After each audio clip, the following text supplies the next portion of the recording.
Hello बच्चों, आप सभी का स्वागत है इस वीडियो में। और इस वीडियो में हम लोग पढ़ रहे हैं कक्षा 9 के विज्ञान के अध्याय नंबर 10 को, जिसका नाम है यहां पर कार्य तथा ऊर्जा, यानी कि वर्क एंड एनर्जी। तो यहां पर इस अध्याय में हमें कार्य को समझना है कि भाई यहां पर जो हमारा विज्ञान है, जो फिजिक्स है, उसमें कार्य क्या होता है और साथ में ऊर्जा क्या होता है, इसको हम लोग समझेंगे। साथ में एक और चीज समझेंगे अंत में, वो है शक्ति, कि भाई शक्ति का क्या मतलब, शक्ति क्या होती है। ठीक है, अब यहां पर अगर हम लोग देखें तो यहां पर क्या कहता है, इस चैप्टर के इस अध्याय के शुरुआत में कहता है कि पिछले कुछ अध्यायों में हम वस्तुओं की गति के वर्णन करने के तरीकों, गति का कारण तथा गुरुत्वाकर्षण के बारे में चर्चा कर चुके हैं। अभी जो पीछे के 3 अध्याय हमने पढ़े, वहां पर कौन कौन सी चीजें हमने बात की। हमने गति के बारे में पढ़ा, गति का कारण पढ़ा, गति के नियम पढ़े, साथ में गुरुत्वाकर्षण को पढ़ा। तो ये सब चीजें हम लोग पढ़ चुके हैं। ये सब पढ़ के क्या फायदा हुआ? ये सब पढ़ के फायदा हुआ कि हमारे आसपास जो गति होता है, गुरुत्वाकर्षण होता है, इन चीजों को हम समझ पाते हैं। इस प्रकार की चीजें, जो घटनाएं हमारे आसपास होती हैं, उसको हम लोग समझ पाते हैं। अब यहां पर इन्हीं चीजों के साथ साथ इस अध्याय में हम लोग एक और चीज की बात करेंगे, कार्य की, जिसको समझने पर हम अपने आसपास होने वाली कई सारी घटनाओं को समझने पाएंगे। और कार्य के साथ साथ हम लोग यहां पर ऊर्जा और शक्ति की भी बात करेंगे। ये भी हमारे लिए काफी महत्वपूर्ण चीजें हैं, जिनसे कि हमारे आसपास की बहुत सारी घटनाएं उसको हम समझ पाते हैं, उसको लिख पाते हैं, बोल पाते हैं, इस तरीके से। ठीक है, अब यहां पर बात करें तो यहां पर ऊर्जा के बारे में थोड़ी मोड़ी बात की गई है कि भाई ऊर्जा क्या, कैसे होता है, ये सारी चीजें जरा सा समझ लेते हैं। कहता है कि सभी सजीवों को भोजन की आवश्यकता होती है। जीवित रहने के लिए सजीवों को अनेक मूलभूत गतिविधियां करनी पड़ती है। इन गतिविधियों को हम जैव प्रक्रम कहते हैं। अब यहां पर देखो, बात है कि हमको जिंदा रहने के लिए हमारे शरीर में कई प्रकार की गतिविधियां होती हैं। जैसे हमारा दिल धड़कता है, हमारा जो यहाँ पाचन तंत्र है वो काम करता है, हमारे जो फेफड़े हैं वो काम करते हैं, मस्तिष्क काम करते हैं। तो बहुत सारा शरीर का ऐसा अंग है जो कि काम करता है, तब हम एक प्रकार से जीवित रह पाते हैं। और इन कार्यों को हम क्या बोलते हैं? जैव प्रक्रम बोलते हैं, जिसके बारे में कक्षा 10 में आपको एक पूरा अध्याय पढ़ना है। ठीक है, तो ये जो चीजें हैं, इन कामों को करने के लिए, शरीर में ये सारी चीजें करने के लिए हमें क्या चाहिए होता है? ऊर्जा चाहिए होता है। ठीक है, अब इसके साथ साथ बात करें तो ऊर्जा हमें कहां से प्राप्त होता है? भोजन से प्राप्त होता है, ये सारे क्रियाकलाप करने के लिए। अब इसके अलावा कुछ अन्य क्रियाकलाप होते हैं, जैसे कि खेलना हो गया, गाना, पढ़ना, लिखना, सोचना, कूदना, दौड़ना, साइकिल चलाना। ये सब ऐसे क्रियाकलाप हैं जिनमें की ऊर्जा की आवश्यकता होती है। इन सभी कामों को करने के लिए भी ऊर्जा हमें आवश्यक होता है। ठीक है, अब यहां पर देखिए, बात है कि अलग अलग कार्य करने के लिए अलग अलग मात्रा में ऊर्जा लगती है। अगर हम लोग कठिन कार्य करेंगे तो ज्यादा ऊर्जा लगेगी, छोटा कार्य करेंगे तो कम ऊर्जा लगेगी। ठीक है, ये सब तो भाई नॉर्मल बातचीत है, ये सब चीजें आप समझते हो। अब यहां पर बात है, इसके अलावा जो जीव जंतु होते हैं, जानवर होते हैं, उनको भी अलग अलग क्रियाकलाप करने पड़ते हैं। उनको भी क्रियाकलाप करने के लिए क्या चाहिए होता है? ऊर्जा चाहिए होता है। ठीक है, ये सब चीजें ऊर्जा की बात हो गई, हमने एक प्रकार से समझ लिया। जो मशीन चलते हैं, मशीनों को समझने के लिए भी हमें क्या चाहिए होता है? मतलब मशीनों को चलाने के लिए भी क्या चाहिए होता है? ऊर्जा चाहिए होता है। तो यहां पर अलग अलग जो जीव जंतु हैं, वो अपने जरूरी क्रियाकलाप को करने के लिए अपने भोजन के रूप में ऊर्जा ग्रहण करते हैं। जो मशीन है, उनको चलाने के लिए हम लोग ऊर्जा जो है तेल या फिर किसी और रूप में देते हैं। तो ये सब चीजें हमको यहां पर समझनी है। हमें ऊर्जा की बात करनी है, कार्य का बात करना है, शक्ति का बात करना है, ये सब बात करेंगे। अब यहां पर आइए हम लोग शुरुआत करते हैं अध्याय कार्य के साथ। अब कार्य को आप समझ लीजिएगा, तब उसके बाद आपको ऊर्जा समझने में आसानी होगी, ऊर्जा आप आसानी से समझने पाइएगा। फिर हम लोग शक्ति की बात करेंगे। कार्य आखिर होता क्या है, यही सवाल पूछा है। कार्य क्या है भाई? कार्य मतलब क्या? अंग्रेजी में वर्क। हम बोलते हैं ना कि यार बहुत आज काम किया, बहुत काम किया, थक गए हैं, एकदम एकदम काम करते करते मेरा शरीर दर्द दे रहा है, मैं थक गया हूं। तो यहां पर हम अपने दैनिक जीवन में जिस रूप में कार्य शब्द का प्रयोग करते हैं और जिस रूप में हम विज्ञान में उपयोग करते हैं, इसमें अंतर है। हम जब अपने बोलचाल की भाषा में कार्य शब्द का उपयोग करते हैं, तो वहां पर हम लोग किसी भी प्रकार के काम को कार्य के रूप में प्रदर्शित कर देते हैं। जैसे हम अगर बैठकर पढ़ते हैं तो बोलते हैं यार बहुत काम किया है, हमने ऑफिस में दिन भर बैठ करके काम किया, हम क्या बोलेंगे, हमने बहुत कार्य किया, मैंने बहुत वर्क किया है, मैं थक गया हूं, परेशान हो गया हूं। ठीक है, तो हम लोग किसी भी प्रकार के काम को हम लोग अपने दैनिक जीवन में काम बोल देते हैं, कार्य बोल देते हैं। लेकिन जब हम लोग विज्ञान में कार्य शब्द का प्रयोग करते हैं तो यहां इसका मतलब बिल्कुल अलग होता है। यहां एकदम स्पेसिफिक मतलब होता है, मतलब एक खास परिभाषा होती है कार्य की, कि किस तरीके के काम को, कार्य को हम लोग परिभाषा बोलेंगे और किस प्रकार के कार्य को हम लोग परिभाषा नहीं बोलेंगे। समझ गए? तो यहां पर हमारे सामने कुछ उदाहरण हैं जहां पर आपको यह समझाया जाएगा कि भाई किस प्रकार के काम को, किस प्रकार के कार्य को हम लोग यहां पर कार्य बोलते हैं और किस प्रकार के कार्य को हम लोग कार्य नहीं मानते हैं। ठीक है, अब यहां पर एक लड़की है कमली। अब कमली जो लड़की है वो क्या कर रही है, परीक्षा की तैयारी कर रही है। परीक्षा की तैयारी करने में वो बहुत समय व्यस्त रहती है, वो पुस्तक पढ़ती है, वो चित्र बनाती है, विचार को व्यवस्थित करती है, प्रश्न पत्रों को एकत्रित करके उनको हल करती है, कक्षाओं में जाकर के उपस्थित रहती है, मित्रों के साथ अपनी समस्याओं पर विचार करती है। इस प्रकार के बहुत सारा काम करती है, बहुत सारा वो मेहनत करती है। लेकिन क्या ये यहां पर काम कर रही है साइंस के हिसाब से, यानी जिस परिभाषा की हम बात कर रहे हैं कार्य की, क्या उस परिभाषा के हिसाब से यहां कमली काम कर रही है?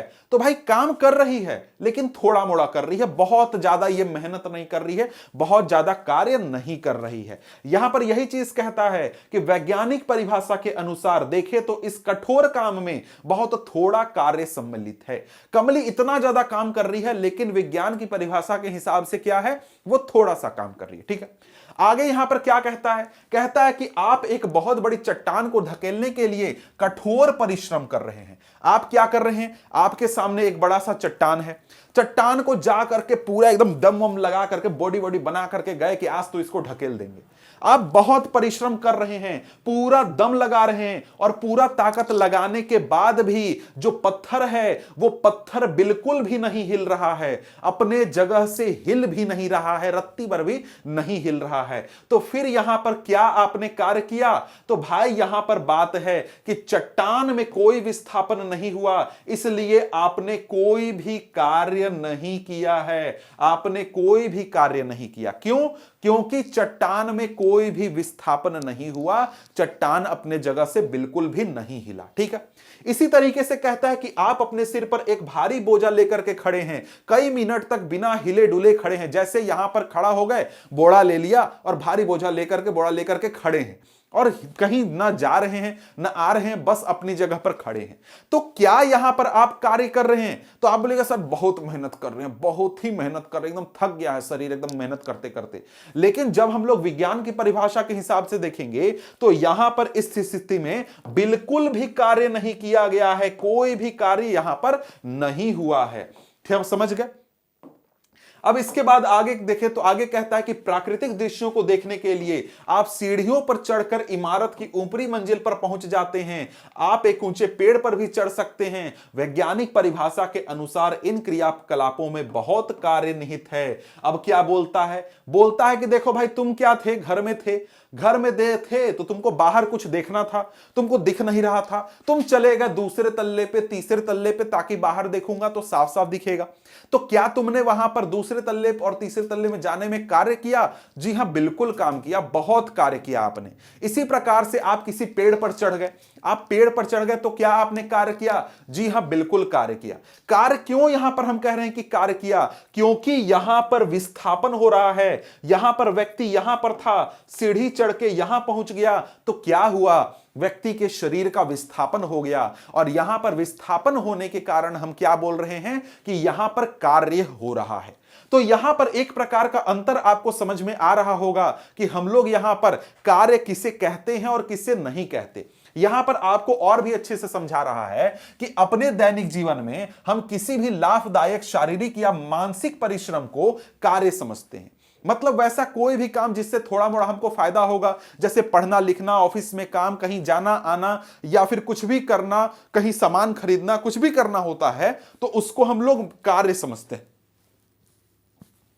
बोलते हैं कि हम लोग कार्य कर रहे हैं। ठीक है, अब यहां पर इसके अलावा कुछ क्रियाकलाप जैसे कि मैदान में खेलते हैं, मित्र से बातचीत करते हैं, धुन को गुनगुनाते हैं, किसी सिनेमा को देखते हैं, किसी समारोह में सम्मिलित होते हैं, तो वहां पर इसको हम लोग काम नहीं समझते हैं।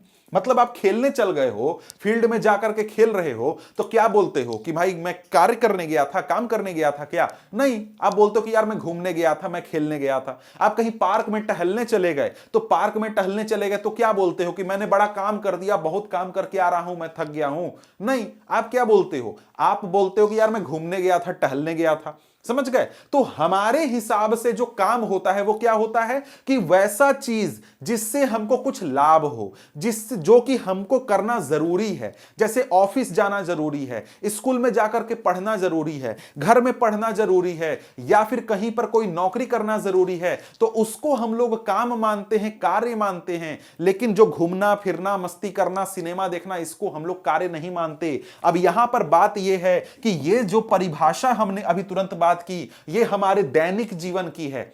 समझ गए? हमारे दैनिक जीवन की परिभाषा है कि क्या किस चीज को हम लोग कार्य बोलेंगे, किस चीज को कार्य नहीं बोलेंगे। लेकिन जब विज्ञान की बात करते हैं तो विज्ञान में जो कार्य होता है वो बहुत ही अलग तरीके से समझा जाता है, अलग तरीके से माना जाता है। तो यहां पर उदाहरण के लिए समझें कि किस प्रकार के कार्य को हम लोग कार्य बोलते हैं। तो यहां पर क्या है कि एक सतह पर एक गुटका रखा हुआ है, उसको धकेल रहे हैं, गुटका कुछ दूरी तक चला गया, तो क्या आपने गुटके पर कुछ बल लगाया और जिसके कारण गुटका क्या हो गया? विस्थापित हो गया। इस स्थिति में क्या हुआ है? कार्य हुआ है। जैसे यहां पर क्या है, ये बड़ा सा बॉक्स रखा हुआ है, इसको खींचा आपने, बल लगाया, और बल लगाने के कारण क्या हुआ? ये जो बॉक्स है ये विस्थापित हो गया। तो इसको हम लोग क्या बोलेंगे? बोलेंगे कि भैया हमने कार्य कर दिया है, बहुत कार्य किया है। ठीक है। इसके बाद यहां पर एक लड़की है जो कि ट्रॉली खींच रही है, ट्रॉली के ऊपर एक बल लगाती है, और बल लगाने के कारण क्या होता है? ट्रॉली विस्थापित हो जाती है। तो क्या यहां पर कार्य हुआ है? जी हां, बिल्कुल हुआ है। इसी प्रकार से आगे बढ़े तो आगे यहां पर एक पुस्तक को ऊंचाई पर उठाया जाता है। जैसे मैं यहां पर इस पुस्तक को लेता हूं और इस पुस्तक को यहां से लेकर के यहां तक उठाता हूं, तो यहां पर क्या हो रहा है? पुस्तक का विस्थापन हो रहा है, और विस्थापन करने के लिए मैंने इस पुस्तक के ऊपर बल लगाया है। तो क्या यहां पर कार्य हुआ? जी हां, बिल्कुल हुआ। क्यों हुआ? क्योंकि यहां पर यह नियम है, विज्ञान में यह परिभाषा दी गई है कि यहां पर अगर हमारे आसपास कहीं पर किसी वस्तु के ऊपर बल लगाया जाए और बल लगाने के कारण उस वस्तु में विस्थापन हो जाता है, तब हम बोलते हैं कि उस वस्तु के ऊपर कार्य किया है। समझ गए? तो यहां पर यही चीज बोलता है कि उपरोक्त परिस्थितियों को ध्यानपूर्वक देखने से ज्ञात होता है कि कार्य करने के लिए दो दशाओं का होना आवश्यक है। वस्तु पर कोई बल लगना चाहिए और साथ में वस्तु स्थापित होनी चाहिए। मतलब कि वस्तु के ऊपर बल लगा और उस बल के कारण जो वस्तु विस्थापित हो गई, तो हम बोलेंगे कि कार्य हुआ है। जैसे मैं यहां पर क्या कर रहा हूं? इस किताब के ऊपर बल लगा रहा हूं और बल लगा करके इसको इतनी ऊंचाई तक मैं पहुंचा दे रहा हूं। तो यहां पर क्या हुआ? मेरे बल लगाने के कारण इसमें विस्थापन हुआ, तो मैंने इस किताब के ऊपर कार्य किया है, काम किया है। समझ गए? तो यहां पर अगर हम लोग देखें तो यहां पर क्या है, इसके बाद आगे कहता है कि यदि इनमें से कोई भी दशा पूरी नहीं होती तो कार्य नहीं किया गया है। अगर यहां पर इन दोनों में से कोई भी एक चीज नहीं होगा तो हम क्या बोलेंगे? कि कार्य नहीं हुआ है। जैसे उदाहरण के लिए हम लोग देखें तो अभी तुरंत जो उदाहरण हमने देखा था कि यहां पर यह बड़ा सा चट्टान है, इस चट्टान को हम लोग ढकेलने की कोशिश कर रहे हैं, लेकिन यह चट्टान के ऊपर बल लग रहा है। जी हां, लग रहा है। क्या यह चट्टान विस्थापित हुआ? जी नहीं, बिल्कुल भी नहीं हुआ। तो यहां पर दो जो हमारे पास कारण थे, मतलब दो जो बिंदु थे, उसमें से एक नहीं हुआ। बल तो लगा लेकिन यहां पर कोई विस्थापन नहीं हुआ। इसलिए हम लोग क्या बोलेंगे? कि यहां पर कोई भी कार्य नहीं हुआ है। इसी प्रकार से हम लोग क्या कर रहे हैं? इस बोझे को लेकर के खड़े हैं, बिल्कुल खड़े हैं, अपने जगह को बदल नहीं रहे हैं, यानी कि किसी प्रकार का विस्थापन नहीं कर रहे हैं। तो यहां पर कार्य हो रहा है क्या? जी नहीं, बिल्कुल नहीं हो रहा है। बल तो लग रहा है लेकिन विस्थापन नहीं हो रहा है, इसलिए यहां पर कोई भी कार्य नहीं हो रहा है। तो यहां पर अब आप समझ गए होंगे कि यहां पर हमारे विज्ञान के हिसाब से कार्य कब होता है? पहला तो चीज वस्तु के ऊपर बल लगे और दूसरा जो है वस्तु जो है वो विस्थापित हो जाए, दोनों चीजें होंगी तब हम बोलेंगे कि किसी वस्तु के ऊपर बल लगा कार्य किया जा रहा है। ठीक है, अब यहां पर कहता है कि विज्ञान में हम कार्य को इसी दृष्टि से देखते हैं, इसी तरीके से समझते हैं। कहता है कि एक बैल किसी गाड़ी को खींच रहा है, गाड़ी चलती है, गाड़ी पर एक बल लग रहा है तथा गाड़ी कुछ दूर चली। क्या आपके विचार से इस स्थिति में कार्य किया गया? जी हां, बिल्कुल किया गया। यहां पर बल भी लगाया गया है और साथ में बल के साथ साथ यहां पर विस्थापन भी हो रहा है। तो यहां पर इसको हम लोग क्या बोलते हैं? इसको बोलेंगे कि भाई कार्य हुआ है। समझ रहे हैं बात को? तो यहां पर इसके बाद अगर हम लोग आगे देखें तो यहां पर कहता है कि यहां पर कुछ स्थितियों पर विचार कीजिए जिसमें कार्य सम्मिलित हो, इसकी सूची बनाइए। आप अपने आसपास होने वाले बहुत सारे ऐसे उदाहरणों के बारे में सोचिए और उसको लिखिए कि भाई कहां पर कार्य हो रहा है और कहां पर कार्य नहीं हो रहा है। ठीक है, अब यहां पर इसके बाद आगे बढ़ते हैं तो आगे और भी क्रियाकलाप यहां पर दिए गए हैं जो कि इसी प्रकार के हैं, जो कि आप यहां पर खुद से कर सकते हैं। जैसे कुछ ऐसी स्थिति के बारे में बताइए जहां पर वस्तु पर बल लगने के बावजूद वस्तु विस्थापित नहीं होती है। तो दो उदाहरण तो हमने ऊपर ही देख लिए, वैसे और भी उदाहरण आप अपने आसपास से बता सकते हैं, कह सकते हैं। अब यहां पर अगला हमारे सामने टॉपिक है 10.1.3 एक नियत बल द्वारा किया गया कार्य। समझ गए? मतलब नियत बल की यहां पर बात बोलता है। देखो यहां पर बात क्या है कि जब हम लोग बल लगाते हैं तो बल हो सकता है कि एक समय में हम लोग ज्यादा बल लगाएं और फिर कम बल लगाएं। जैसे मैं यहां पर अगर किसी को धक्का दे रहा हूं तो एक बार हो सकता है जोर से ऐसे धक्का दे दूं और एक बार धीरे धीरे धक्का दूं। मतलब हर समय लगातार अगर मैं बल लगा रहा हूं तो बराबर मात्रा में बल नहीं लगेगा। ठीक है, यह चीज नॉर्मली होता है। लेकिन यहां पर हमें क्या करना है? हमें यहां पर एक फॉर्मूला निकालना है। समझ गए? एक निकालना है कि भाई कैसे हम लोग जोड़ेंगे कि किसी वस्तु के ऊपर कितना कार्य किया जा रहा है। जैसे यहां पर मैंने इस पुस्तक को यहां से उठा करके यहां रख दिया, तो इस पुस्तक के ऊपर मैंने कितना कार्य किया, यह हम लोग कैसे जोड़ेंगे भाई? तो उसके लिए हम लोग क्या करेंगे? फॉर्मूला बनाएंगे। फॉर्मूला बनाने के लिए यहां पर क्या लिया गया? माना गया कि यहां पर वस्तु के ऊपर एक नियत बल लग रहा है, यानी कि जो इसके ऊपर मैं बल लगा रहा हूं वो यहां पर जितना बल मैंने यहां से लगाना शुरू किया और यहां पहुंचने तक मैंने लगातार एक बराबर बल लगाया। अगर 10 न्यूटन बल लगा रहा हूं तो लगातार मैं 10 न्यूटन का बल लगा करके ऊपर इस पुस्तक को उठाने का काम कर रहा हूं। समझ गए? तो नियत बल का मतलब यहां पर आप लोग समझ गए। कहता है कि विज्ञान में कार्य को कैसे परिभाषित किया जाता है। इसे समझने के लिए पहले हम उस स्थिति पर विचार करते हैं जब बल विस्थापन की दिशा में लग रहा हो। यानी बल किस दिशा में लग रहा है? विस्थापन की दिशा में। यानी ये पुस्तक ऊपर की ओर जा रहा है तो बल किधर लग रहा है? ऊपर की ओर। अगर इसको मैं टेबल पर रख करके धक्का देता हूं तो यह बल किधर लग रहा है? उधर लग रहा है। विस्थापन किधर हो रहा है? उधर ही हो रहा है। ठीक है, तो यहां पर हमारा क्या है कि बल और विस्थापन एक ही दिशा में हो रहे हैं।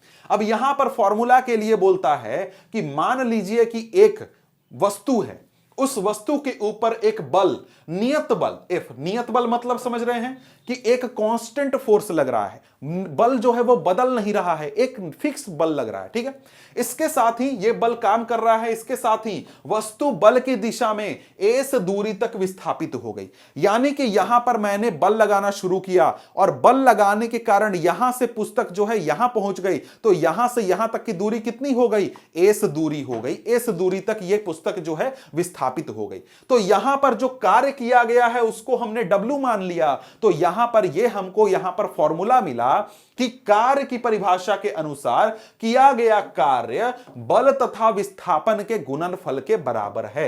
मतलब कि जितना हम लोग बल लगा रहे हैं, जितना हम लोग नियत बल लगा रहे हैं, उसको जब हम लोग विस्थापन से गुना कर देंगे तो हमको क्या मिल जाएगा? किया गया कार्य मिल जाएगा। कितना काम हमने किया यह हमको प्राप्त हो जाएगा, यह हमको यहां पर पता चल जाएगा। ठीक है, तो यहां पर W = Fs हमारा यहां पर फॉर्मूला आप देख सकते हैं। तो यह है हमारा फॉर्मूला W = Fs। ठीक है, तो यहां पर अगर हम लोग देखें तो यहां पर सिंपली क्या हुआ? यहां पर हुआ कि देखो एक वस्तु है, इस वस्तु के ऊपर नियत बल F लग रहा है और F बल लगने के कारण ये यहां से यहां इस दूरी तक विस्थापित हो गया। तो हमारा जो बल लगा वो कितना हुआ? F × S हो गया। ये हमारा फॉर्मूला हो गया और इसी फॉर्मूले की मदद से हम लोग यहां पर बल हम लोग यहां पर कार्य प्राप्त करते हैं कि कितना हमने किसी वस्तु के ऊपर कार्य किया है। ठीक है, तो यहां पर इस चीज को आपने समझ लिया। तो अब इसके बाद आगे बढ़ते हैं। तो आगे क्या बोलता है, किसी वस्तु पर लगने वाले बल द्वारा किया गया कार्य बल के परिमाण तथा बल की दिशा में चली गई दूरी के गुणनफल के बराबर होता है। समझ गए क्या होता है भाई, कैसे हम लोग निकालते हैं कि कितना कार्य हुआ। तो भाई जितना बल लगा उस बल को हम लोग तय की गई दूरी से गुना जब कर देंगे, उन दोनों का गुणनफल निकाल देंगे, तो ये हमको क्या दे देगा, हमको दे देगा कि भाई कितना कार्य हुआ है। कहता है कि कार्य में केवल परिमाण होता है, कोई दिशा नहीं होती। मतलब जो कार्य होता है वो एक अद्वैश राशि होता है, ठीक है, अदिश राशि होता है। ठीक है, तो यहां पर ये समझ गए कि भाई ये क्या हो गया, ये हमको कार्य निकालने का फॉर्मूला हो गया। अब यहां पर आगे बोलता है कि किसी वस्तु के ऊपर मान लीजिए कि हम 1 न्यूटन का बल लगा रहे हैं और वो 1 मीटर तक विस्थापित हो जाए, तो यहां पर जो कार्य किया गया है वो कितना होगा, 1 न्यूटन मीटर होगा। समझ गए, 1 न्यूटन मीटर। अब ये न्यूटन मीटर जो होता है ना, ये एक तरीके से यूनिट होता है, मात्रक होता है हमारे कार्य का, लेकिन इसको हम लोग जूल लिखते हैं। क्यों भाई, जूल नाम के एक साइंटिस्ट थे, उनके सम्मान में लिखते हैं। ठीक है, अब यहां पर इस हिस्से से जो सबसे महत्वपूर्ण प्रश्न बनता है वो है कि 1 जूल कार्य को परिभाषित कीजिए। मतलब 1 जूल कार्य का क्या मतलब हुआ। इसका मतलब यह हुआ कि जब किसी वस्तु पर किया गया कार्य 1 न्यूटन, मतलब लगाया गया बल 1 न्यूटन हो और उसके द्वारा जो विस्थापन हो उसकी मात्रा भी 1 मीटर हो, तो यहां पर हमारा 1 जूल कार्य किया गया है। मतलब कि 1 न्यूटन का बल लगा करके अगर 1 मीटर की दूरी का विस्थापन होगा तो हम क्या बोलेंगे, हम बोलेंगे कि भाई 1 जूल यहां पर कार्य किया गया है। यानी कि अगर हम बोल रहे हैं कि 100 जूल यहां पर कार्य किया गया है, इसका मतलब क्या हुआ, हमने 100 न्यूटन का बल लगाया और साथ में 1 मीटर यहां पर विस्थापन हुआ। या फिर 10 न्यूटन का बल लगाया और साथ में 10 मीटर का यहां पर विस्थापन हुआ। या फिर हमने क्या किया, 1000 न्यूटन का बल लगाया और साथ में 0.1 मीटर का यहां पर विस्थापन हुआ। तो यहां पर आप समझ पा रहे हैं कि यहां पर जूल का क्या मतलब हुआ। और 1 जूल क्या है ये अच्छे से याद रख लीजिएगा कि 1 जूल क्या है, क्योंकि 1 जूल पूछा जाएगा। मतलब 1 जूल कार्य क्या है, 1 जूल कार्य किसे हम कहते हैं, क्या होता है, ये वाला यहां से ध्यान रखिएगा। ठीक है, अब यहां पर आगे कहता है कि यदि वस्तु के ऊपर लगने वाला बल 0 है तो किया गया कार्य कितना होगा। यदि वस्तु का विस्थापन 0 है तो किया गया कार्य कितना होगा। अब यहां पर बात कर रहा है कि भाई देखो, कभी ऐसा भी तो स्थिति हो सकता है कि किया गया कार्य हमारा 0 हो जाए, 0 हो जाए, हो सकता है। कब होगा, जब पहली बात की वस्तु के ऊपर हम बल ही नहीं लगाएंगे, 0 बल लगाएंगे। अब यहां पर देखो, एक स्थिति समझो कि कोई भी वस्तु है, उसके ऊपर अगर हम लोग देखें तो हम लोग जो हैं वहां पर उसके ऊपर हम 0 कार्य कर सकते हैं। जब हमने बल नहीं लगाया लेकिन वो गति कर रहा है। जैसे यहां पर अगर मैं इस किताब को लूं और इस किताब को यहां से छोड़ दूं तो नीचे गया, किताब नीचे गया, तो हमने कितना कार्य किया भैया, हमने किया कार्य 0। तो ये नीचे कैसे गया, ये नीचे इसलिए गया क्योंकि इसके ऊपर दूसरा बल काम कर रहा है, गुरुत्वाकर्षण का बल। तो वो तो हम नहीं लगा रहे हैं, तो हम काम नहीं कर रहे हैं, वो कौन कर रहा है, गुरुत्वाकर्षण बल काम कर रहा है। तो यहां पर पहली स्थिति क्या है कि जब हमारा लगाया गया बल 0 होगा, उस स्थिति में हमारे द्वारा किया गया कार्य भी 0 होगा। दूसरा यह है कि अगर हम लोग यहां पर वस्तु के ऊपर बल लगा रहे हैं लेकिन विस्थापन 0 है तो फिर यहां पर कार्य कितना होगा, 0 होगा। बड़ा सा पत्थर है, हम ढकेल रहे हैं, पत्थर हिल भी नहीं रहा है, तो हमने कितना कार्य किया भैया, कार्य 0 कर दिया, क्योंकि वहां पर वो पत्थर का बिल्कुल भी विस्थापन नहीं हुआ है। अब इसी के साथ यहां पर देखो तो एक प्रश्न है बहुत ही सीधा साधा कि भाई एक वस्तु पर 5 न्यूटन का बल लगा रहे हैं, 2 मीटर विस्थापित हो गया, तो कितना कार्य किया, 5 गुना 2 मीटर बराबर 10, यहां पर 10 न्यूटन मीटर या फिर 10 जूल हो गया। सीधा सीधा एक उदाहरण है, यह तुम समझ सकते हो। यहां पर एक और प्रश्न है, एक और प्रश्न में क्या बोलता है, 7 न्यूटन का बल लगा रहे हैं, 8 मीटर विस्थापन हुआ है, तो यहां पर अगर हम लोग देखें तो कितना कार्य हुआ, तो 7 गुना 8 करोगे तो यहां पर 56 जूल हो गया। सीधा सीधा उत्तर है, तो कुछ खास चीज नहीं है इस प्रश्न में, ठीक है।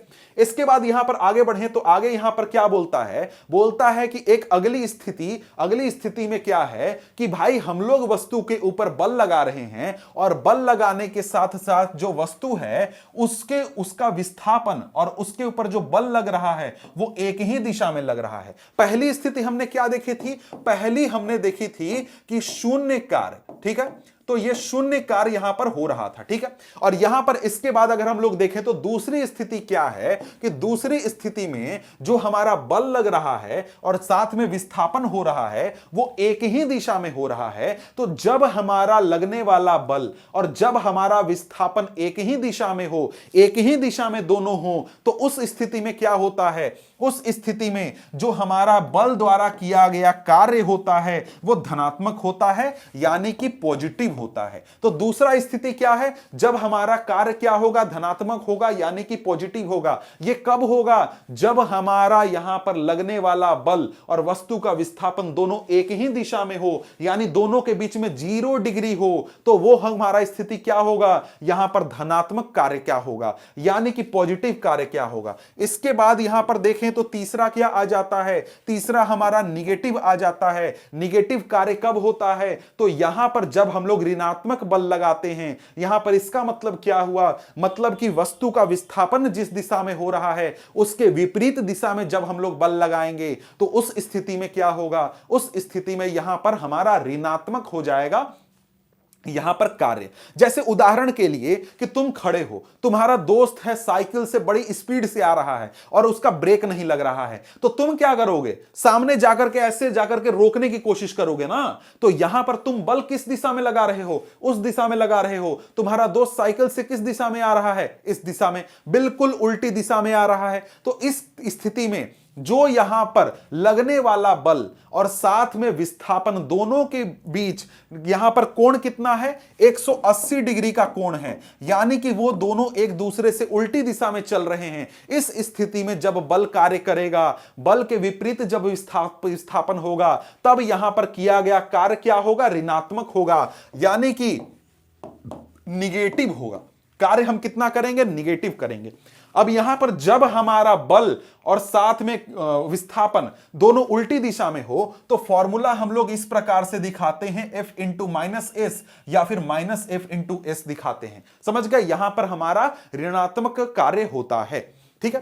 तो यहां पर आगे क्या कहता है कि जब हमारा बल विस्थापन की दिशा के विपरीत दिशा में लगता है तो किया गया कार्य ऋणात्मक होता है। जब बल विस्थापन की दिशा में लगता है तो किया गया कार्य हमारा धनात्मक होता है। तो ये तो चीज आप यहां पर समझ गए। तो अब इसके आगे बोलता है कि उपरोक्त विचार विमर्श से स्पष्ट है कि किसी बल द्वारा किया गया कार्य धनात्मक अथवा ऋणात्मक दोनों में से कोई एक हो सकता है। मतलब कि एक स्थिति ऐसी होगी कि जब हमारा जो कार्य होगा वो कैसा होगा? धनात्मक होगा। दूसरी स्थिति ऋणात्मक की होगी। दोनों चीज हम यहां पर समझ चुके हैं। अब यहां पर आगे क्रियाकलाप यहां पर बोलता है। क्रियाकलाप में क्या है भाई? वस्तु को ऊपर उठाइए। क्या बोलता है कि एक वस्तु को आप ऊपर उठाइए, आपके द्वारा वस्तु पर लगाए गए बल के द्वारा किया गया कार्य और साथ में यहां पर आपका द्वारा की लगाया गया बल विस्थापन की दिशा में है, तथापि वस्तु पर गुरुत्वाकर्षण बल भी कार्यरत है। मतलब बोलता है कि देखो, कोई वस्तु है, इस वस्तु को हम लोग ऊपर उठा दिए, यहां था, यहां से उठा करके यहां पहुंचा दिए। तो यहां पर इस वस्तु के ऊपर एक साथ 2 बल कार्य कर रहे हैं। पहला तो हम इसके ऊपर बल लगा रहे हैं, ठीक है, हम किधर? ऊपर की ओर बल लगा रहे हैं। और साथ में दूसरा इस वस्तु के ऊपर बल लग रहा है जो कि गुरुत्वाकर्षण बल के द्वारा लगाया जा रहा है। गुरुत्वाकर्षण बल लग रहा है, नीचे की ओर लग रहा है। तो जब हम इस वस्तु को ऊपर की ओर उठा रहे हैं तो इसमें से कौन सा बल धनात्मक है और कौन सा बल ऋणात्मक है? तो यहां पर सीधा सीधा समझ लो कि हमारे द्वारा जो लगाया गया बल है, मतलब हमारे द्वारा जो किया गया कार्य है, वो क्या है? धनात्मक है। और साथ में यहां पर गुरुत्वाकर्षण बल के द्वारा जो किया गया कार्य है वो ऋणात्मक है। क्यों? ऐसा क्यों है? क्योंकि हमने ऊपर की ओर बल लगाया और वस्तु का विस्थापन किधर हुआ? ऊपर की ओर। दोनों एक ही दिशा में है, तो हमारा क्या हो गया? धनात्मक यहां पर कार्य हो गया। और हमारा यहां पर गुरुत्वाकर्षण बल जो है वो नीचे की ओर लग रहा है, लेकिन वस्तु का विस्थापन ऊपर की ओर हो रहा है। तो यहां पर यह किस प्रकार का कार्य हो गया? यह हमारा ऋणात्मक कार्य हो गया। तो यहां पर आसानी से आप समझ सकते हैं कि धनात्मक और ऋणात्मक कार्य क्या होता है, यहां पर यह कब होता है। तो यह उदाहरण से आप यहां पर समझ गए। अब यहां पर आगे आपके सामने क्या है, प्रश्न है। एक कूली है जो कि 15 केजी का बोझ धरती से 1.5 मीटर की ऊंचाई पर अपने सिर पर रखता है, उसके बोझे के द्वारा किए गए कार्य का परिकलन करें। तो यहां पर कितना वो कार्य कर रहा है भाई, तो सबसे पहले हमारे पास फोर्स कितना है, बल कितना है, 15 केजी है। सॉरी फोर्स बोल रहा हूं मैं, फोर्स यहां पर मास होगा, मास यानी कि द्रव्यमान हमारा कितना है, 15 केजी है, ठीक है। इसके साथ साथ यहां पर वो 1.5 मीटर की ऊंचाई पर, समझ गए, तो यहां पर 1.5 मीटर की ऊंचाई पर यानी कि हमारा S is equal to 1.5 metre होता है, एस, या फिर इसको हम लोग एच भी लिख सकते हैं, ठीक है। अब यहां पर हमको क्या पता है, यहां पर W is equal to F S होता है और एफ का फॉर्मूला mg होता है, यानी वजन के जो वजन होता है किसी भी वस्तु का, वो उसका फॉर्मूला क्या होता है, mg, जो कि उसके ऊपर लगने वाले बल के बराबर होता है। तो mgs कर सकते हैं, mgs के जगह पर s के जगह पर h लिख दो, तो यहां पर इससे हम लोग फॉर्मूला मतलब उत्तर यहां पर निकाल सकते हैं, ठीक है। तो यहां पर इसके बाद आगे बढ़े तो आगे हमारे सामने क्या आ जाता है, आगे हमारे सामने आ जाता है ऊर्जा। यानी कि अब हम लोग किसकी बात करने वाले हैं, ऊर्जा की बात करने वाले हैं कि भाई ऊर्जा क्या होता है। बल की बात, यानी कि बल के साथ साथ कार्य की बात हम लोग काफी कर चुके हैं। यार बार बार बल निकल जा रहा है, उसके लिए सॉरी, सिंपली समझ लो कि भाई हम लोग कार्य की बात कर रहे थे, ठीक है। तो यहां पर देखो ऊर्जा की बात कर रहे हैं। ऊर्जा क्या है भाई, ऊर्जा के बिना जीवन असंभव है। यह तो तुमने अध्याय के शुरुआत में ही पढ़ा कि बार बार यहां पर किसकी बात हो रही थी, बार बार ऊर्जा की बात हो रही थी, ठीक है। ऊर्जा की बात हमने शुरू में की थी कि भाई हमको जीने के लिए ऊर्जा जरूरी है, हमारे शरीर में कार्य करने के लिए ऊर्जा जरूरी है, और भी तरह तरह के जो हम लोग गतिविधियां करते हैं उसके लिए भी ऊर्जा जरूरी है। और ऊर्जा की जो आवश्यकता है वो लगातार हमारे आसपास बढ़ती जा रही है, ठीक है। ये सब जो बातें हैं, ऐसी बातें हम लोग यहां पर काफी कर चुके हैं, ठीक है। आगे बढ़ते हैं, मेन मुद्दे पर आते हैं। अब यहां पर देखो, कहता है कि ऊर्जा शब्द का प्रयोग हमारे दैनिक जीवन में होता रहता है, किंतु विज्ञान में एक इसका निश्चित और परिशुद्ध अर्थ है। वही बात है जैसा कि हमने कार्य के साथ देखा था। कार्य के लिए भी हम लोग अपने जो जीवन भर में, अपने आम बोलचाल की भाषा में बहुत तरीके के उसका मतलब निकाल देते हैं। हम लोग जो कार्य शब्द है उसका बहुत ही आसानी से उपयोग कर लेते हैं, लेकिन विज्ञान में एक उसका निश्चित परिभाषा है, निश्चित उसका मतलब है कि कार्य क्या मतलब क्या होता है, ठीक है। उसी प्रकार से जब हम लोग ऊर्जा की बात करते हैं तो ऊर्जा, यहां पर हम लोग ऊर्जा को भी आपने बोलचाल की भाषा में एक हम लोग कुछ भी मतलब उसका कोई भी मतलब निकाल देते हैं, कुछ भी बोल देते हैं, लेकिन यहां पर ऊर्जा के लिए भी एक निश्चित परिभाषा है कि क्या हो सकता है ऊर्जा और क्या नहीं हो सकता है, समझ गए। तो यहां पर देखिए उदाहरण के लिए दिया गया है कि देखो, जब तीव्र वेग से गतिशील क्रिकेट की गेंद स्थिर विकेटों से टकराती है तो विकेट दूर जाकर के गिरते हैं। तो यहां पर क्या हो रहा है, यहां पर यह ऊर्जा का उदाहरण है कि यहां पर क्या होगा। क्रिकेट में आपने देखा है कि क्रिकेट बॉलर बॉल फेंकता है और बैट्समैन उसको हिट नहीं कर पाता तो विकेट उड़ जाता है, विकेट पीछे काफी दूर जाकर के गिरता है। तो यहां पर यह क्या है, ऊर्जा का उदाहरण है, ठीक है। इसके बाद कहता है कि जब किसी वस्तु को हम किसी निश्चित ऊंचाई पर उठाते हैं तब उसमें कार्य करने की क्षमता समाहित हो जाती है। आपने अवश्य ही देखा होगा कि ऊंचाई पर उठाया गया हथौड़ा जब लकड़ी के किसी टुकड़े पर रखी हुई कील पर प्रहार करता है तो कील को लकड़ी में ठोक देता है। मतलब यहां पर क्या हुआ कि हमारे पास मान लो कोई हथौड़ा है, जैसे यह हथौड़ा है, यह कील है, इसके ऊपर जब हम बल लगाते हैं तो यह कील क्या होता है, कील अंदर की ओर चला जाता है, लकड़ी में जाकर के धंस जाता है। यह तो एक आम चीज है, तुमने देखी ही होगी। इसके बाद आगे देखें तो दूसरा उदाहरण दिया गया है कि हमें बच्चों के खिलौनों को देखा है जिसमें चाबी भरते ही वहां पर खिलौना किसी फर्श पर जैसे ही रखते हैं वो क्या होगा, आगे की ओर जाने लगता है, आगे की ओर बढ़ने लगता है। यहां पर इन सब उदाहरणों का मतलब क्या हुआ, इन सब उदाहरणों का यहां पर यही मतलब है कि देखो यहां पर हमारे पास जो हथौड़ा था जो कि इस प्रकार से उठाया गया था, जो कार में हमने वहां पर चाबी भरा था, इन सब स्थिति में क्या होता है, वस्तु के पास यहां पर कार्य करने की क्षमता आ जाती है। मतलब जो वस्तु है जिसके पास से कार्य करने की क्षमता होगी उसको हम लोग क्या बोलेंगे कि भाई उसके पास ऊर्जा है। मतलब इस हथौड़े को हमने उठाया, अब इस हथौड़े को हम जब यहां पर उठा कर रखे हुए हैं तो इस हथौड़े के पास क्या है, ऊर्जा है। क्यों, क्योंकि ये इस यहां पर इस कील के ऊपर काम कर सकता है, कील को अंदर की ओर ठोक सकता है। तो यहां पर कहता है कि जो वस्तु कार्य करती है उसमें ऊर्जा की हानि होती है, और जिस वस्तु पर कार्य किया जाता है उसमें ऊर्जा की वृद्धि होती है। मतलब यहां पर क्या हो रहा है, जैसे हम लोग हथौड़े का उदाहरण ले रहे हैं, इसमें हथौड़े के पास ऊर्जा कब आई, जब हथौड़े को ऊपर उठाया गया।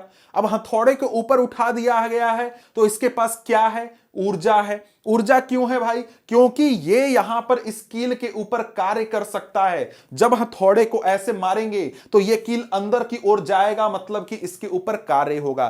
कार्य होगा इसका मतलब क्या हुआ, मतलब कि जो कील है उसके ऊपर बल लगेगा, और बल लगने के कारण वो क्या होगा, अंदर की ओर चला जाएगा।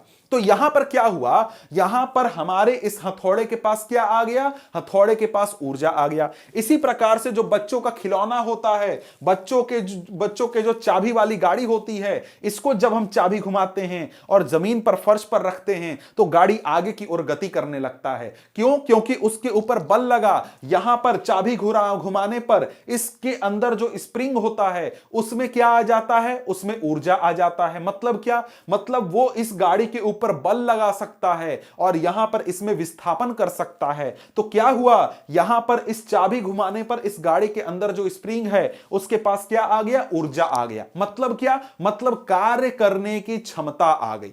ठीक है। अब यहां पर सवाल उठता है कि किसी वस्तु में यदि अगर कार्य करने की क्षमता है, मतलब ऊर्जा है, तो वो कार्य कैसे करता है। मतलब हम बोल रहे हैं कि ये हथौड़े के पास ऊर्जा है, जब हमने उठाया है तो ये आखिर इस कील के ऊपर काम कैसे कर रहा है, कार्य कैसे करता है, ये सवाल है। तो यहां पर इसके बारे में बताता है कि जब कोई वस्तु जिसमें ऊर्जा है तो वह दूसरी वस्तु पर बल लगा सकती है। जब ऐसा होता है तो ऊर्जा पहली वस्तु से दूसरी वस्तु में स्थानांतरित हो जाती है। दूसरी वस्तु क्योंकि कुछ ऊर्जा ग्रहण करती है इसलिए कुछ कार्य कर सकती है और इस प्रकार यह गति में आ सकती है। इस प्रकार पहली वस्तु में कार्य करने की क्षमता है। मतलब यहां पर क्या हुआ, मतलब यहां पर यह हथौड़ा है, इसको उठाया है हमने, इसके बाद हम बोल रहे हैं कि यह क्या है भाई, इसके पास ऊर्जा है। ऊर्जा है, इसका क्या मतलब हुआ, यह काम कैसे करेगा, कार्य कैसे करेगा इस कील के ऊपर, तो इसके पास ऊर्जा है। तो जब हम ऐसे हिट करेंगे, ऐसे मारेंगे, इस हथौड़े की जो ऊर्जा है वो इस कील के ऊपर जाकर के पहुंच जाएगी, कील में चली जाएगी। और यहां पर कैसे यह चीज होगा, तो यह हथौड़ा इस कील के ऊपर बल लगाएगा तो इसकी ऊर्जा कील के पास चली जाएगी। अब कील के पास यहां पर ऊर्जा है, मतलब कि कील के ऊपर बल लगाया गया है, तो कील उस बल का इस्तेमाल करके थोड़ा सा आगे की ओर गति कर देगा। और जब आगे की ओर वो गति करेगा, स्थानांतरित होगा, तो वहां पर हम क्या बोलेंगे कि कार्य हुआ है। तो भाई कोई भी वस्तु जिसके पास ऊर्जा है वो काम कैसे करता है, तो वो दूसरे वस्तु के ऊपर बल लगा करके कार्य करता है। और जब दूसरे वस्तु के ऊपर बल लगता है तो वो क्या करेगा, अपनी स्थिति को बदलेगा, अपने यहां पर अपना विस्थापन करेगा, जिससे कि दूसरी वस्तु में क्या होगा, कार्य होगा। ठीक है। इसके बाद आगे कहता है कि इसका अर्थ हुआ कि कोई भी वस्तु जिसमें ऊर्जा है वह कार्य कर सकती है। यानी कोई भी वस्तु जिसके पास ऊर्जा है वो क्या कर सकता है, कार्य कर सकता है। ठीक है। तो कहता है कि इस प्रकार किसी वस्तु में निहित ऊर्जा को उसकी कार्य करने की क्षमता के रूप में मापा जा सकता है। मतलब कि किसी भी वस्तु में कितनी ऊर्जा है। अब हमने क्या समझ लिया कि भाई वस्तु में ऊर्जा है। वस्तु में ऊर्जा कहने का मतलब क्या, वो दूसरे वस्तु के ऊपर बल लगा सकता है और कार्य कर सकता है। ठीक है। तो यहां पर अब हम बात करेंगे कि कितनी ऊर्जा है भाई, तो जितना वो काम कर सकता है उतनी उसके पास ऊर्जा है। अब यहां पर इस हथौड़े के पास कितनी ऊर्जा है, तो इस हथौड़े के पास इतनी ही ऊर्जा है जितना वो इस कील के ऊपर काम कर सकता है। इस कील के ऊपर जितना काम करने पाएगा उतना इस हथौड़े के पास ऊर्जा है। इसी प्रकार से जो चाबी वाली गाड़ी है इसमें कितनी ऊर्जा है, तो जितना ये कार्य कर सकता है उतना ही ऊर्जा है। मतलब ये जितने दूर तक विस्थापन हो सकता है और जो बल लगा, यानी जितना ये कार्य कर पाएगा उतना ही ऊर्जा है। तो यहां पर हम लोग ऊर्जा कैसे नापते हैं, तो कार्य करने की क्षमता को नाप कर ही हम लोग यहां पर ऊर्जा नापते हैं। मतलब कि जितना काम होगा वही ऊर्जा है। समझ गए। अब यहां पर देखो, ये कील है, ये हथौड़ा है, हमने मार दिया ऐसे, कील अंदर चला गया। कितना भाई इस हथौड़े के पास कितना ऊर्जा था, तो कील में जितना विस्थापन हुआ और कील में जितना बल लगा कील के ऊपर उसको हम लोग गुणनफल से निकाल लेंगे कि हथौड़े के पास कितना ऊर्जा था। हम चाबी वाली गाड़ी ले रहे हैं, चाबी वाली गाड़ी जो है उसमें चाबी घुमाएंगे तो कितना ऊर्जा है उस गाड़ी के पास, जितना उसके ऊपर बल लगा और जितना विस्थापन हुआ ये हमको ऊर्जा मिल जाएगा। तो समझ रहे हैं बात को कि ऊर्जा कैसे निकालते हैं। तो जितना वो कार्य कर सकती है उसको निकाल लेंगे तो हमको क्या मिल जाएगा, हम लोग को यहां पर पता चल जाएगा कि कितनी ऊर्जा है। अब कहता है कि इसलिए ऊर्जा का मात्रक वही है जो कार्य का है, यानी कि ऊर्जा का भी मात्रक क्या होता है, जूल होता है। क्योंकि ऊर्जा को हम नापते कैसे हैं, कार्य करने की क्षमता के रूप में नापते हैं। जितना वस्तु कार्य कर पाएगा उतना ही उसका ऊर्जा है। अब यहां पर आगे हमारे सामने क्या है, एक जूल कार्य मतलब एक जूल ऊर्जा। अब बोलेगा कि भैया एक जूल ऊर्जा को परिभाषित कीजिए, एक जूल ऊर्जा बताइए। इसका मतलब हुआ कि एक जूल मात्रा की कार्य करने की जो एक जूल कार्य करने के लिए जो ऊर्जा की मात्रा आवश्यकता होती है वो एक जूल होता है। मतलब कि एक जूल के बराबर कार्य करने के लिए जितना हमको ऊर्जा चाहिए वो क्या होगा, एक जूल हमारा ऊर्जा होगा। ठीक है, यानी कि एक न्यूटन का बल लगा करके 1 मीटर तक अगर हम लोग विस्थापन करेंगे, इतना कार्य करने के लिए जो हमें ऊर्जा चाहिए वो कितनी ऊर्जा होगी, 1 जूल ऊर्जा होगी। ठीक है, कहता है कि कभी कभी ऊर्जा के लिए बड़े मात्रक जैसे किलो जूल का उपयोग किया जाता है। 1 किलो जूल 1000 जूल के बराबर होता है। ठीक है, यह चीज आप समझ गए।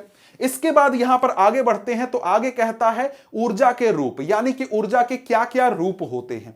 तो भाई यहां पर बात है कि हमारे संसार में ऊर्जा कई रूपों में पाया जाता है, जैसे कि यहां पर स्थितिज ऊर्जा, गतिज ऊर्जा, उष्मीय ऊर्जा, रासायनिक ऊर्जा, विद्युत ऊर्जा और प्रकाश ऊर्जा। ये सारे ऊर्जा के रूप जो हैं वो सम्मिलित हैं। समझ रहे हैं बात को कि भाई हमारे पास ऊर्जा का रूप अलग अलग है और यहां पर एक रूप से दूसरे रूप में स्थानांतरित हम यहां पर ऊर्जा को करते रहते हैं। ठीक है, अब यहां पर अगर हम लोग बात करें तो आगे यहां पर हमारे सामने जो टॉपिक आ जाता है वो है गतिज ऊर्जा का। ठीक है, गतिज ऊर्जा को हम समझेंगे। यहां पर देखिए जेम्स प्रेस्कॉट जूल हैं जिनके बारे में बताया गया है, जिनके नाम पर जो ऊर्जा का यहां मात्रक है वो क्या जूल रखा गया है, कार्य क्या मात्रक जूल रखा गया है। यह चीज इनके बारे में पढ़ सकते हैं। इसके बाद यहां पर आ जाता है गतिज ऊर्जा। गतिज ऊर्जा को यहां पर हम लोग समझ रहे हैं। इसके लिए सबसे पहला क्रियाकलाप में क्या बोलता है कि आप एक भारी गेंद ले लीजिए, उस भारी गेंद को रेत की मोटी परत पर गिराइए और यहां पर आप सबसे पहले उसको 25 सेंटीमीटर से गिराइए, फिर उसको आप यहां पर 50 सेंटीमीटर और 1 मीटर और 1.5 मीटर से गिराइए। तो यहां पर जब अलग अलग ऊंचाई से आप गेंद को गिराएंगे रेत के ऊपर तो रेत के ऊपर गड्ढा बनेगा, रेत के ऊपर एक प्रकार का गड्ढा बनेगा और ये जो गड्ढा होगा ये अलग अलग ऊंचाई से गिराने पर अलग अलग साइज का बनेगा। जब हम छोटी ऊंचाई से गिराएंगे तो रेत में गड्ढा छोटा बनेगा, जब हम लोग ज्यादा ऊंचाई से गिराएंगे तब रेत में गड्ढा जो है ज्यादा बड़ा बनेगा। ऐसा क्यों होगा, ऐसा इसलिए होगा क्योंकि जब हम लोग छोटी ऊंचाई से गेंद को गिराएंगे तो उसमें गतिज ऊर्जा कम होगी और साथ में जब ज्यादा ऊंचाई से गेंद को गिराएंगे, जितनी ज्यादा ऊंचाई से गिराएंगे उतना ज्यादा गतिज ऊर्जा उसमें होगा। जैसे ये पेन है, इस पेन को यहां से मैं गिरा दूं तो क्या होगा, हाथ में कुछ नहीं होगा। यहां लो गिरा दिया, कुछ हुआ नहीं हुआ। लेकिन अगर मैं जाकर के 100 मीटर की ऊंचाई से हाथ पर ऐसे गिरा दूं तो ये हो सकता है ये हाथ मेरा टूट भी जाए। क्यों? क्योंकि इसमें गतिज ऊर्जा इतनी ज्यादा हो जाएगी। समझ गए? तो यहां पर यह चीज आपको गतिज ऊर्जा का उदाहरण हो गया। इसके बाद यहां पर आगे क्या कहता है, यहां पर कि इस प्रकार से व्यवस्था बनाइए, ऐसा व्यवस्था बनाइए। इसमें यहां पर आपको क्या करना है, आपको यहां पर सामान लटका देना है, इसको फिर नीचे गिराना है तो ये जो है आगे की ओर गति करेगा। आगे गति करेगा तो यहां पर एक गुटका रखा हुआ है और ये गुटके के ऊपर बल लगाएगा जिससे कि यह विस्थापित हो जाएगा। तो यहां पर यह विस्थापन क्यों हुआ, यहां पर यह विस्थापन इसलिए हुआ क्योंकि ये जो गाड़ी है ये आगे की ओर बढ़ी तो इसमें गतिज ऊर्जा होने के कारण इस गुटके के ऊपर क्या हुआ, बल लग गया, जिसके कारण इसमें विस्थापन हो गया। तो यह गतिज ऊर्जा का उदाहरण है। ठीक है, इसके बाद यहां पर आगे बढ़े तो यहां पर अब हमारा मेन हिस्सा शुरू होता है। क्या बोलता है कि एक चलती हुई वस्तु कार्य कर सकती है। मतलब कोई भी वस्तु अगर चल रही है तो वो कार्य कर सकती है। कैसे कार्य कर सकती है, तो वो दूसरे वस्तु के ऊपर बल लगा सकती है और बल लगा करके उसमें विस्थापन कर सकती है। जैसे उदाहरण के लिए अगर हम लोग देखें तो यहां पर क्या है, यहां पर देखो ये गोली चली। अब भाई देखो, गोली चली तो गोली जो होता है, बंदूक का गोली, वो इतना छोटा सा होता है, लेकिन वो जब किसी चीज से टकराता है तो बहुत खतरनाक उसका असर होता है। क्यों होता है ऐसा? ऐसा इसलिए होता है क्योंकि उसमें गतिज ऊर्जा है, उसकी गति बहुत ही ज्यादा है। समझ गए? इसी प्रकार से अगर हम लोग देखें तो यहां पर ये कार आकर के दूसरे कार से टकराया, और जैसे ही कार दूसरे कार से टकराया तो दूसरे कार में क्या हो गया? विस्थापन हो गया। ये अपने जगह को छोड़ करके इधर की ओर आ गया। तो यहां पर जो है, कोई भी वस्तु अगर उसमें गति होती है तो वो क्या कर सकती है? कार्य कर सकती है। समझ गए? यानी चलती हुई वस्तु कार्य कर सकती है। एक तेज चलती हुई वस्तु अपने सदिश अपेक्षाकृत धीमी चलती हुई वस्तु से अधिक कार्य कर सकती है। यह तो तुमको पता ही होगा कि यहां पर देखो, जो हमारा ये गोली चल रहा है, इतने ही वजन का अगर मैं एक कंकड़ लेकर के तुमको मार दूं, तुमको कुछ होगा क्या? कुछ नहीं बोलोगे, चोट लग गया, बस इतना बोलोगे। लेकिन अगर मैं ऐसे गोली चला दूं तो दोनों में क्या अंतर है? दोनों में अंतर है कि जो वस्तु है उसका वजन तो बराबर है, लेकिन दोनों की जो गति है अलग अलग है, दोनों का स्पीड अलग अलग है। और ज्यादा स्पीड होने के कारण जो गोली है वो ज्यादा असर कर सकती है, और कम स्पीड होने के कारण जब मैं कंकड़ मारूंगा तो उसका असर क्या होगा? कम होगा। ठीक है। अब आगे कहता है कि एक गतिशील गोली, बहती हुई हवा, घूमता हुआ पहिया, एक गतिशील पत्थर, ये सभी कार्य कर सकते हैं। गोली लक्ष्य को कैसे भेद पाती है? बहती हुई हवा पवन चक्की की पंखुड़ियों को कैसे घुमा पाती है? तो भाई बात क्या है कि गतिशील वस्तुओं में ऊर्जा होती है। तो जो गतिशील वस्तुओं में ऊर्जा होती है उसी को हम क्या बोलते हैं? गतिज ऊर्जा बोलते हैं। कि वस्तुओं के गति के कारण जो ऊर्जा होती है उसी को हम लोग गतिज ऊर्जा बोलते हैं। ठीक है। अब यहां पर आगे देखें तो कुछ और उदाहरण जैसे दिए गए हैं कि गिरता हुआ नारियल, गतिशील कार, लुढ़कता हुआ पत्थर, उड़ता हुआ हवाई जहाज, बहता हुआ पानी, बहती हुई हवा, दौड़ता हुआ खिलाड़ी आदि सभी में गतिज ऊर्जा विद्यमान है। यानी किसी भी वस्तु में अगर गति होगी तो उसमें गतिज ऊर्जा होगी। समझ गए? गतिज ऊर्जा गति के साथ आती है। जैसे ही कोई वस्तु में गति में परिवर्तन होगा, जैसे कोई वस्तु क्या है? स्थिर है, जीरो स्पीड है उसका, उसमें जीरो कोई भी गतिज ऊर्जा नहीं है। जैसे जैसे उसकी गति बढ़ेगी वैसे वैसे उस वस्तु की गतिज ऊर्जा भी बढ़ेगी। समझ गए? तो यहां पर आगे कहता है संक्षेप में, किसी वस्तु में उसकी गति के कारण निहित ऊर्जा को गतिज ऊर्जा कहते हैं। तो गतिज ऊर्जा क्या हो गया भैया? आप समझ गए, बहुत आसान सा चीज है। अब कहता है कि किसी वस्तु की गतिज ऊर्जा उसकी चाल के साथ बढ़ती है। यानी कि जैसे जैसे वस्तु का चाल बढ़ेगा, रफ्तार बढ़ेगा, वैसे वैसे उसकी गतिज ऊर्जा भी बढ़ जाएगी। अब यहां पर आगे कहता है कि किसी गतिशील वस्तु में उसकी गति के कारण कितनी ऊर्जा निहित होती है। अब हम क्या करेंगे? अब हम निकालेंगे, नापेंगे कि भाई कोई भी वस्तु है वो गति में है तो उसकी गति के कारण उस वस्तु में कितनी ऊर्जा है उसकी गति के कारण। ठीक है, ये हमको निकालना है। तो यहां पर अब हम क्या करेंगे? कहता है कि परिभाषा के अनुसार हम कह सकते हैं कि किसी निश्चित वेग से गतिशील वस्तु की गतिज ऊर्जा उस वस्तु पर इस वेग को प्राप्त करने के लिए किए गए कार्य के बराबर है। मतलब कोई भी वस्तु है उसके पास कितनी ऊर्जा है, गतिज ऊर्जा कितनी है, तो भाई जितनी रफ्तार पर वो है, तो भाई उतनी रफ्तार प्राप्त करने के लिए उस वस्तु को जितना ऊर्जा लगा उतना ही ऊर्जा उसके पास है। जैसे मैं तुमको 100 रुपया देता हूं और पूछो कि तुम्हारे पास कितना रुपया है, तो तुम क्या बोलोगे? 100 रुपया है। तुम्हारे पास पहले से कोई रुपया नहीं है, तब हम बात कर रहे हैं। समझ गए? तो मैं अगर 100 रुपया दूंगा तो तुम्हारे पास 100 रुपया बढ़ेगा। मैं 200 रुपया दूंगा तो 200 रुपया बढ़ेगा। 300 रुपया दूंगा तो 300 रुपया बढ़ेगा। उसी प्रकार से किसी वस्तु पर उसकी गति बढ़ाने के लिए अगर हम लोग 1000 जूल ऊर्जा खर्च करेंगे तो उस वस्तु के पास कितनी गतिज ऊर्जा होगी? 1000 जूल। अगर किसी वस्तु के गति को बढ़ाने के लिए या फिर 0 से 100 पहुंचाने के लिए हम लोग 10,000 जूल खर्च करेंगे तो उस वस्तु के पास कितनी ऊर्जा होगी? 10,000 जूल ऊर्जा होगी। तो मतलब जितना ऊर्जा हम लगाएंगे उतना ही ऊर्जा उस वस्तु के पास होगा। जितनी भी रफ्तार है, चाहे वो 5 का रफ्तार है, 10 का, 20 का, 50 का, 100 का रफ्तार है, जिस रफ्तार पर हम लोग बात कर रहे हैं उस रफ्तार को प्राप्त करने के लिए जितने ऊर्जा हमने खर्च किया उतना ऊर्जा उस वस्तु के पास गतिज ऊर्जा के रूप में होगी। तो ये चीज आप समझ गए। तो अब इसको हम लोग जोड़ेंगे कैसे? तो यहां पर इसको निकालने का सीधा तरीका है कि हम ये नहीं नापेंगे कि उस वस्तु के पास कितनी ऊर्जा है, हम ये नाप लेते हैं कि हमने उस वस्तु को उतनी रफ्तार पकड़ाने के लिए, उतना स्पीड देने के लिए कितना ऊर्जा खर्चा किया, कितना ऊर्जा लगाया, यह चीज हम लोग नाप लेते हैं। और वो नाप लेंगे तो उस वस्तु का गतिज ऊर्जा हमें प्राप्त हो जाएगा। तो इसके लिए बोलता है कि देखो यहां पर हम लोग अब समीकरण निकालेंगे। तो समीकरण निकालने के लिए बोलता है कि मान लो कि हमारे पास एक वस्तु है जिसका द्रव्यमान कितना है, m द्रव्यमान है, ये u एक समान वेग से चल रही है, u एक समान वेग से चल रही है, ठीक है। अब इसके ऊपर एक नियत बल F काम कर रहा है, F लग रहा है, ठीक है। अब यहां पर जितनी देर तक F लगा उतनी देर में वस्तु S दूरी तक विस्थापित हो गई, ठीक है। और साथ में उसके ऊपर जो गति थी, उसकी वेग थी, वो u से बढ़कर v हो गई।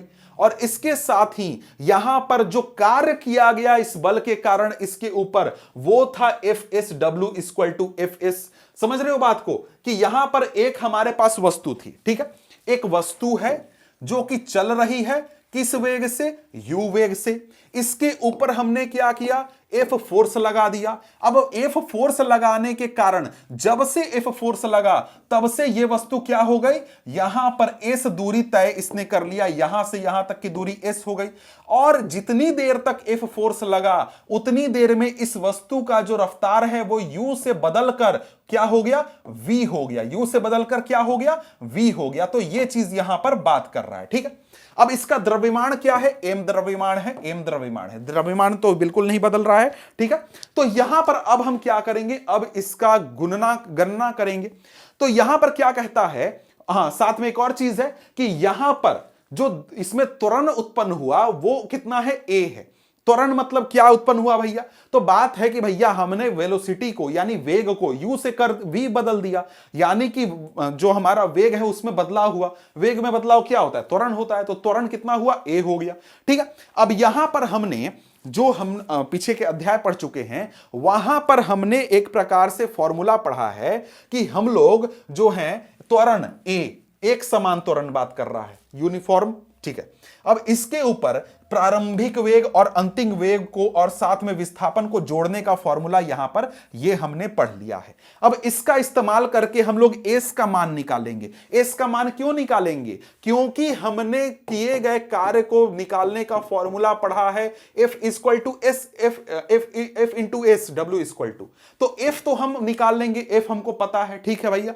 अब यहां पर S का मान क्या होगा ये हमको नहीं पता है, तो इस फॉर्मूले से हम लोग S का मान निकाल लेते हैं और S का मान निकाल करके हम लोग इस फॉर्मूले में रख देंगे, W इक्वल टू Fs में रख देंगे। तो यहां पर क्या किया, 2a को इधर ले आए और यहां पर S का मान निकाल लिया और इसको F इक्वल टू ma जो फॉर्मूला होता है उसको भी हमने साथ में रख लिया। तो यहां पर W equal to Fs, W equal to Fs है और F के जगह पर हमने ma रख लिया और S के जगह पर ये वाला हिस्सा रख लिया, ठीक है, 2as, ठीक है, इस प्रकार से 2a रख लिया, ठीक है।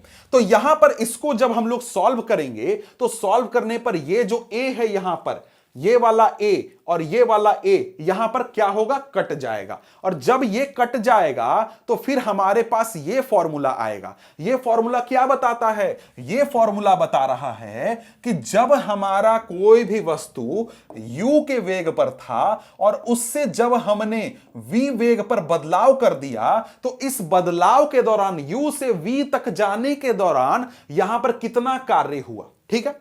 अब यहां पर हम लोग ये क्या कर रहे हैं, हम लोग समझ रहे हैं किस चीज को कि u से v वेग, u मान लो 10 था तो 10 से 20 जाने में यहां पर कितना यहां पर हमने कार्य किया, ये इस फॉर्मूला में 10 और 20 रख देंगे तो हमको निकल जाएगा, ठीक है। लेकिन मान लो कि यहां पर जब कोई वस्तु थी वो शुरुआत में 0 के रफ्तार पर थी, समझ गए, उसमें कोई भी वेग नहीं था, वेग शून्य था। तो वेग शून्य था तो u क्या हो जाएगा भैया, u हमारा शून्य हो जाएगा। और u जब यहां पर शून्य हो जाएगा तो हमको क्या फॉर्मूला मिल जाएगा, फॉर्मूला ये मिल जाएगा W equal to half mv square. यानी कि कोई वस्तु अगर 50 की रफ्तार में है 10 kg की वस्तु, तो हम कैसे निकालेंगे, हाफ इंटू 10 इंटू 50 का स्क्वायर।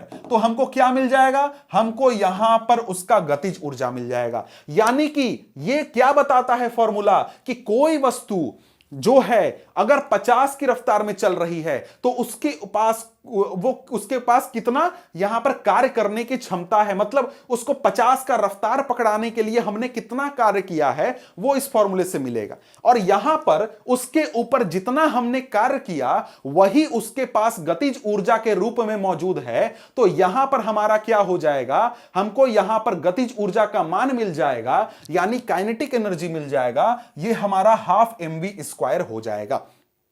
ठीक है, तो यहां पर आगे हमारे सामने कुछ प्रश्न है, वो इसी फॉर्मूले के ऊपर हैं। यहां पर मास दिया हुआ है, m दिया हुआ है, 4 मीटर पर सेकंड v स्क्वायर दिया हुआ है। इसको जोड़ोगे, घटाओगे, गुना भाग करोगे तो तुमको क्या होगा, उत्तर मिल जाएगा, आंसर मिल जाएगा। बहुत कठिन प्रश्न ये नहीं है। ठीक है, अब यहां पर आगे बोलता है, अगला प्रश्न क्या है भाई, अगला प्रश्न यहां पर बोलता है कि 1500 केजी द्रव्यमान का यहां पर कार है, उसका वेग 30 किलोमीटर प्रति घंटे से 60 किलोमीटर प्रति घंटा बढ़ाने में कितना कार्य खर्च होगा, कितना कार्य करना पड़ेगा। तो पहले हम लोग क्या करेंगे, पहले 60 की रफ्तार में यहां पर जो उसके पास ऊर्जा है वो निकाल लेंगे, और फिर उसके बाद 30 की रफ्तार में ऊर्जा जितनी भी है वो निकाल लेंगे, और 60 वाले में से 30 वाला घटा देंगे। हमको यहां पर मिल जाएगा कि कितना हमको कार्य करना पड़ेगा। ठीक है, तो यहां पर इसके बाद आगे बढ़ते हैं, तो आगे हमारे सामने क्या आ जाता है, स्थितिज ऊर्जा आ जाता है। ठीक है, अब इसमें क्या हुआ भैया, हमने देखा गतिज ऊर्जा को। गतिज ऊर्जा का क्या मतलब हुआ, गतिज ऊर्जा का मतलब हुआ कि वस्तु की गति के कारण जो उसके पास ऊर्जा होती है उसको हम लोग गतिज ऊर्जा बोलते हैं।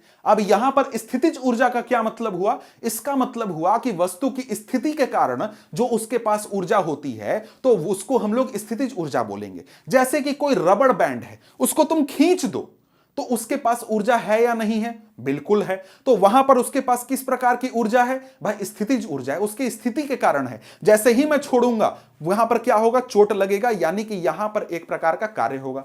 इसी प्रकार से कोई बड़ा सा डैम है, डैम में पानी भर के रखा हुआ है, वहां पर उस डैम के पास ऊर्जा है। कैसी ऊर्जा है, स्थितिज ऊर्जा है। क्यों, क्योंकि उस डैम में जमा पानी की स्थिति के कारण उसके पास ऊर्जा है। तो वो कैसी ऊर्जा हो गई, स्थितिज ऊर्जा हो गई। यहां पर आप समझ रहे हो, तो यहां पर यही है हमारा स्थितिज ऊर्जा का उदाहरण। ठीक है, तो यह देखिए यहां पर यही उदाहरण कई सारे दिए गए हैं। खिलौना कार चाबी वाला, चाबी भरिएगा तो क्या होगा, चाबी जैसे ही भरिएगा तो वो आगे की ओर हमारा जाने लगेगा, क्योंकि स्प्रिंग जो उसके अंदर है उसमें ऊर्जा जो है समाहित हो जाती है, सेव हो जाती है, रख दी जाती है। ठीक है, इसके बाद यहां पर आगे बढ़ते हैं, तो आगे यहां पर क्या है, आगे यहां पर यही चीज समझा रहा है जो उदाहरण दिए गए हैं। कहता है कि उपरोक्त परिस्थितियों में वस्तु पर किया गया कार्य, किए गए कार्य के कारण इसमें ऊर्जा संचित हो जाती है। जो भी ऊपर उदाहरण देखा हमने, रबर बैंड का देखा, स्लिंकी का देखा, या फिर यहां पर और भी जो चाबी वाले कार का उदाहरण देखा, उनमें क्या होगा कि जब वस्तु के ऊपर कार्य किया जाएगा तो कार्य करने के कारण जो ऊर्जा जो है वो संचित हो जाएगी, मतलब वो वहां पर सेव हो जाएगी। ठीक है, ऐसा क्यों होगा, ऐसा इसलिए होगा क्योंकि उस वस्तु के ऊपर जो कार्य किया गया उसका तुरंत कोई इस्तेमाल नहीं किया गया। मतलब ना तो उस वस्तु का ना तो चाल बदला, ना ही उसके वेग में कोई परिवर्तन हुआ। इस वजह से वो जो ऊर्जा है उसमें संचित हो गई। समझ गए, तो यहां पर क्या होता है, फिर वो वस्तु जो है उस ऊर्जा को कार्य करने में इस्तेमाल कर सकती है। जैसे अगर आप लोग रबर बैंड को देखें, रबर बैंड को खींचते हैं तो उसमें कुछ ऊर्जा स्थानांतरित हो जाती है, यानी कि एक प्रकार से सेव हो जाती है। ठीक है, इसके बाद यहां पर बात करें तो कहता है किसी वस्तु द्वारा इसकी स्थिति अथवा विन्यास में परिवर्तन के कारण प्राप्त ऊर्जा को स्थितिज ऊर्जा बोलते हैं। मतलब रबर बैंड खींचा, हमने क्या किया, उसमें ऊर्जा भर दिया, ऊर्जा रख दिया, जैसे ही छोड़ेंगे हमको ऊर्जा प्राप्त हो जाएगा। हमने डैम बना दिया, डैम में पानी भर दिया, हमने क्या किया, ऊर्जा रख दिया, उसको डैम जैसे ही खोलेंगे हमें ऊर्जा प्राप्त हो जाएगा। तीर कमान है, उसको जैसे ही खींचा तो ऊर्जा हमने धनुष के जो बाण हैं उनमें एक प्रकार से रख दिया, वहां पर जमा कर दिया। जैसे ही हम पीछे से तीर छोड़ेंगे सारी ऊर्जा तीर पर चली जाएगी और तीर जो है वो आगे की ओर चला जाएगा। तो यहां पर ये सारे उदाहरण किस चीज किसके हैं? स्थितिज ऊर्जा के उदाहरण है। ठीक है, अब यहां पर आपके सामने है एक उदाहरण या फिर एक टॉपिक, किसी ऊंचाई पर वस्तु की स्थितिज ऊर्जा। यानी कि एक तरीके से देखो, हमारे आसपास स्थितिज ऊर्जा का सबसे अच्छा उदाहरण, सबसे आसान उदाहरण क्या है कि जब किसी वस्तु को ऊंचाई पर रखा जाता है तो इसके पास इसके ऊंचाई के कारण एक स्थितिज ऊर्जा होती है। यानी जैसे ही छोड़ेंगे ये नीचे जाकर के बल लगाएगा और यहां पर कार्य करने की कोशिश करेगा।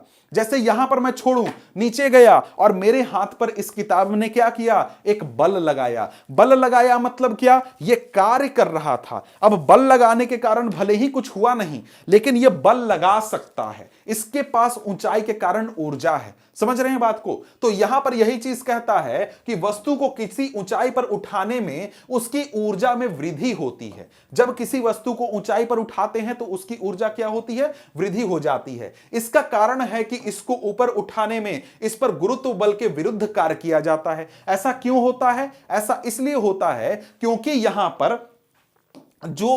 पर जब इस किसी भी वस्तु को ऊपर की ओर उठाते हैं तो गुरुत्व बल के विरुद्ध में हम लोग कार्य करते हैं और गुरुत्व बल के कारण इसमें ऊर्जा जो है एक प्रकार से समाहित हो जाती है। समझ गए? और यहां पर यही कहता है कि इस प्रकार की वस्तु में विद्यमान ऊर्जा उसकी गुरुत्वीय स्थितिज ऊर्जा है। समझ गए? इसके अंदर किसी वस्तु को ऊंचाई में उठाने के कारण जो उसमें ऊर्जा है उसको हम लोग क्या बोलेंगे? गुरुत्वीय स्थितिज ऊर्जा।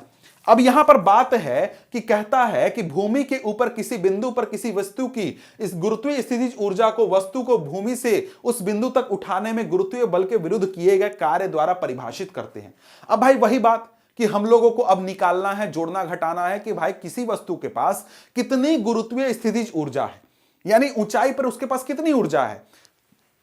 तो सीधा सीधा बात है कि उस वस्तु को उतनी ऊंचाई तक पहुंचाने में जो ऊर्जा हमने खर्च की वही हमारे पास उस वस्तु के पास क्या है?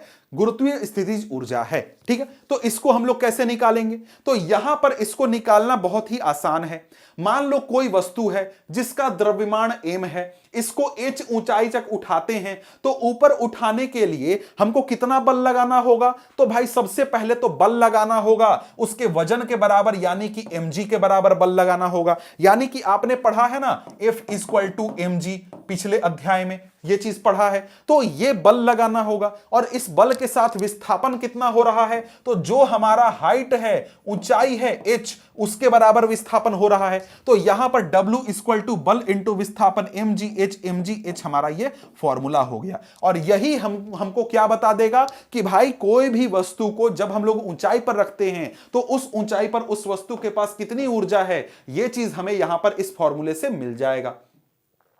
आगे कहता है कि क्योंकि वस्तु पर किया गया कार्य mgh के बराबर है, इसलिए वस्तु को mgh इकाई के बराबर ऊर्जा उपर्जित होगी। वही बात है कि जितना कार्य हमने किया उतनी ऊंचाई तक पहुंचाने में, उतना ही ऊर्जा उस वस्तु के पास होगा। तो यहां पर ऊर्जा कितना होगा? तो ये है mgh फॉर्मूला, यही होगा। ठीक है, अब यहां पर इसके बाद बात करते हैं तो आगे क्या बोलता है? आगे यहां पर बोलता है कि यह ध्यान देने योग्य बात है कि गुरुत्वीय बल द्वारा किया गया कार्य वस्तु की प्रारंभिक और अंतिम स्थितियों की ऊर्ध्वाधर ऊंचाइयों के अंतर पर निर्भर है, न कि उस रास्ते पर जिस पर की वस्तु ने गति की है। मतलब कि क्या करते हैं, कोई वस्तु है उसको लेते हैं, जमीन से उठाते हैं और यहां तक पहुंचा देते हैं। ठीक है, अब यहां पर दूसरे वस्तु को उठा करके पूरा घुमा करके उतनी ही ऊंचाई पर पहुंचाते हैं। तो क्या दोनों के ऊर्जा में कोई अंतर होगा? नहीं। यहां पर किस रास्ते से वस्तु को ऊंचाई तक पहुंचाया गया उससे फर्क नहीं पड़ता है। फर्क किससे पड़ता है कि भाई जमीन से ऊंचाई कितनी है। मतलब कि यहां पर एक और चीज ध्यान दे लो कि यहां पर एक और चीज बोलता है कि यहां पर वस्तु की किसी ऊंचाई पर स्थितिज ऊर्जा भूमि तल या आपके द्वारा चुने गए शून्य तल पर निर्भर है। मतलब यहां पर इतनी इस वस्तु को उठाया इतना ऊंचाई पर, तो ये कितना है? 2 मीटर का ऊंचाई है। ठीक है, 2 मीटर का ऊंचाई है। तो यहां पर हम लोग निकालेंगे तो 2 मीटर कहां से मैं जोड़ रहा हूं? 2 मीटर नीचे से जोड़ रहा हूं, जमीन तल से। लेकिन मैं यहां आ जाता हूं तो यहां 1 मीटर की ऊंचाई पर एक टेबल है। तो यहां पर ये जब नीचे की ओर आएगा, नीचे गिरेगा इस टेबल पर, तो इस टेबल पर कितना बल लगाएगा? तो 1 मीटर की ऊंचाई में जितना इसके पास कार्य हुआ उतना बल लगेगा। मतलब कि जहां से हम लोग जोड़ेंगे ऊंचाई वहां से ऊर्जा हमको पता चलेगा। जैसे यहां से उठा करके यहां ले गया और यहां से किसी वस्तु को गिरा दिया माथे पर, तो कितनी ऊर्जा उस वस्तु के पास थी, जितनी ऊंचाई हो उतनी ही। लेकिन यहां से वस्तु को नीचे गिरा दिया तो कितनी ऊर्जा उस वस्तु के पास थी, नीचे से यहां तक जो वस्तु के पास ऊर्जा था वो पूरा नीचे तक जोड़ा जाएगा। समझ गए? तो यहां पर बात है कि जो तल हम लोग जोड़ने के लिए ले रहे हैं वो तल बहुत ही महत्वपूर्ण होता है। और यहां पर दूसरा बात कि ये पाथ पर या फिर रास्ते पर निर्भर नहीं करता है। समझ गए? यानी कि जो जमीन तल है उससे ऊंचाई सीधा सीधा जोड़ा जाता है। अब यहां पर कुछ प्रश्न है कि 10 केजी का द्रव्यमान का एक वस्तु है, उसको 6 मीटर की ऊंचाई पर उठाया गया है। इस वस्तु में विद्यमान ऊर्जा वही mgh करके जोड़ देना है, सीधा सीधा है, कुछ खास तो है नहीं, ऐसे ही प्रश्न है। अब यहां पर आगे हमारे सामने प्रश्न उठता है कि क्या ऊर्जा के विभिन्न रूप परस्पर परिवर्तनीय हैं? तो जी हां, परिवर्तनीय हैं। एक रूप से ऊर्जा को हम लोग दूसरे रूप में परिवर्तित कर सकते हैं। जैसे कि आप सभी को पता है, हम लोग खाना खाते हैं तो हम लोग क्या खाते हैं? हम लोग सेब, केला, चावल, दाल, ये सारी चीजें खाते हैं। वो क्या है भाई? एक प्रकार से उनमें केमिकल्स होते हैं जिनसे हमारे शरीर को ऊर्जा मिलती है, तो केमिकल एनर्जी हो गया। उससे हमारे शरीर में रासायनिक क्रिया करके ऊर्जा उत्पन्न की जाती है, जिससे कि हमारा यहां पर मसल हिलता है, मांसपेशियां हिलती हैं। तो इससे हम लोग दौड़ सकते हैं, भाग सकते हैं, दूसरे प्रकार की ऊर्जा उत्पन्न कर सकते हैं। वैसे ही सौर ऊर्जा जो आया, उससे पौधों ने क्या किया? पेड़ पौधों ने उसका इस्तेमाल करके वहां पर रसायन बना लिए जो कि ऊर्जा के रूप में वो रख लेते हैं और उसका हम लोग इस्तेमाल कर लेते हैं। पेट्रोल डीजल है, केमिकल के रूप में ऊर्जा है, उसका इस्तेमाल करके हम लोग गाड़ियों में खूब रफ्तार पकड़ा लेते हैं। तो ऊर्जा को हम लोग एक रूप से दूसरे रूप में परिवर्तित कर सकते हैं और बहुत ही आसानी से परिवर्तित कर सकते हैं। ठीक है, इसके बाद आ जाता है चैप्टर का, अध्याय का अगला टॉपिक, जो कि है ऊर्जा संरक्षण का नियम।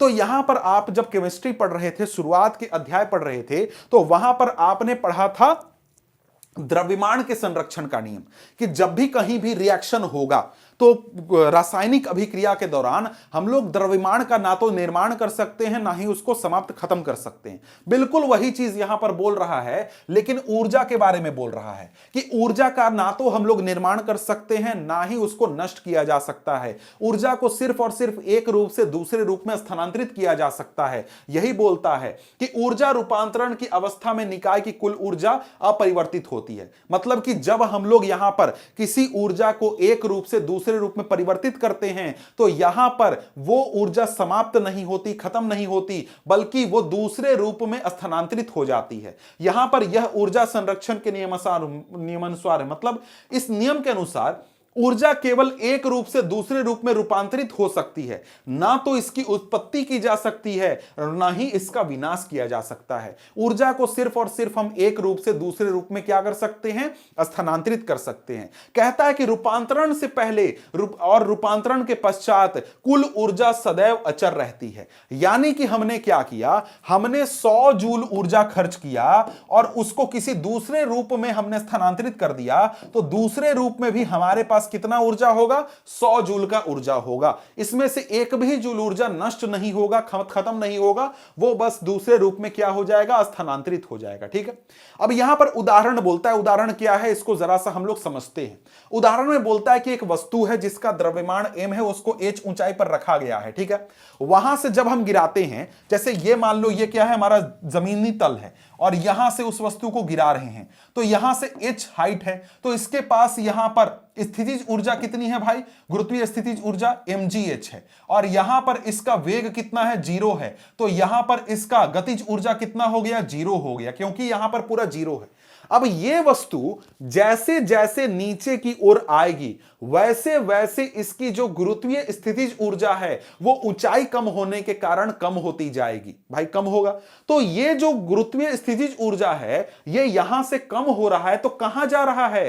तो जैसे जैसे ये ऊर्जा समाप्त होगा, वैसे वैसे इस वस्तु का जो गतिज ऊर्जा है वो बढ़ता जाएगा और यहां पर गुरुत्वीय स्थितिज ऊर्जा गतिज ऊर्जा में परिवर्तित होती जाएगी और यहां पर हाफ mv² बढ़ता जाएगा और जब ये जमीन तल के पास पहुंच जाएगा तब जाकर के mgh का वैल्यू कितना हो जाएगा, 0 हो जाएगा और हाफ mv² कितना हो जाएगा, ये हमारा शुरुआत में जितना mgh था उसके बराबर हो जाएगा। यानी कि सारा का सारा गुरुत्वीय स्थितिज ऊर्जा किसमें परिवर्तित हो गया, यहां पर गतिज ऊर्जा में परिवर्तित हो गया। यही चीज यहां पर समझा रहा है। ठीक है, अब यहां पर यह क्यों मैंने शॉर्ट में समझा दिया, क्योंकि यहां पर एक उदाहरण दिया गया है, उदाहरण से इस चीज को हम लोग समझ लेंगे। ठीक है, अब यहां पर बोलता है उदाहरण क्या है, इसको समझ लेते हैं, फिर शॉर्ट में एक दो लाइन जो है उसको मैं समझा दूंगा इस एग्जांपल से कि 20 केजी द्रव्यमान का एक पिंड है, उसको 4 मीटर की ऊंचाई से मुक्त रूप से गिराया जा रहा है। ठीक है, मुक्त पतन हो रहा है। ठीक है, तो इस कंडीशन में क्या हो रहा है, यहां पर इसमें जो स्थितिज ऊर्जा है और साथ में गतिज ऊर्जा है, इसका हमको गणना करना है। ठीक है,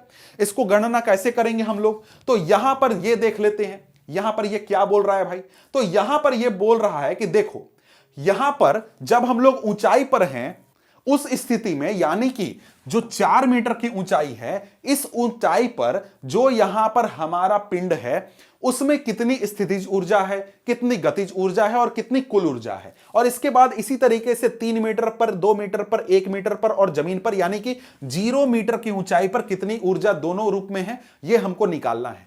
सबसे पहले हमारा क्या हो गया, स्थितिज ऊर्जा 4 मीटर की ऊंचाई पर, तो मास हमारा कितना है, 20 केजी है, 20 केजी। जी का वैल्यू कितना हो गया, 10 मान लेते हैं और हाइट कितना है, 4 मीटर का हाइट है। ठीक है, तो इस स्थिति में स्थितिज ऊर्जा कितनी हो गई भाई, mgh हो गया। mgh करेंगे तो क्या होगा, 20 गुना 10 गुना 4 बराबर 800। 800 जूल यहां पर हमारा ये ऊर्जा हो गया, 800 जूल। ठीक है, अब इस स्थिति में यानी 4 मीटर की ऊंचाई पर गतिज ऊर्जा कितनी है, तो 0 है। क्यों 0 है, क्योंकि यहां पर v² का मान कितना है, 0 है, v का मान 0 है, तो यहां पर यह 0 हो गया और कुल ऊर्जा कितना हो गया, 800 जूल हो गया। इसके बाद 3 मीटर की ऊंचाई पर देखें तो 3 मीटर की ऊंचाई पर पहुंचते ही यहां पर स्थितिज ऊर्जा कितनी हो जाती है, तो यहां पर mgh की बात करें तो यह कितना हो गया, 20 गुना 10 गुना 3, ये कितना हो गया भैया, 600 जूल हो गया। तो हमारा स्थितिज ऊर्जा कितना हो गया, 600 जूल हो गया। गतिज ऊर्जा की बात करते हैं तो गतिज ऊर्जा के लिए हमको क्या करना होगा, v का मान निकालना होगा। तो v का मान हम लोग कैसे निकालेंगे, v² minus u² equal to 2gh, इस फॉर्मूले से निकालेंगे। ठीक है, तो v का मान निकालना है v² और माइनस u का मान 0 है। क्यों, क्योंकि यहां पर शुरुआत में u कितना था, गति कितनी थी, 0 थी, तो v का मान, u का मान 0 हो गया। 2 गुना 10 गुना यहां पर 1 मीटर, क्योंकि 4 से 3 तक ही गया है, 1 मीटर की दूरी तय की है, तो यह कितना हो गया, v² का मान 20 आ गया। और जब इस v² को मान हम लोग हाफ गुना 20 गुना 20 कर देते हैं तो यहां पर कितना आ गया, 10 बराबर 200 जूल आ गया। यहां पर गतिज ऊर्जा कितनी हो गई, 200 जूल हो गया। कुल ऊर्जा कितना हो गया, 800 जूल हो गया। मतलब क्या हुआ, मतलब जो ऊर्जा यहां तक पहुंचने में स्थितिज ऊर्जा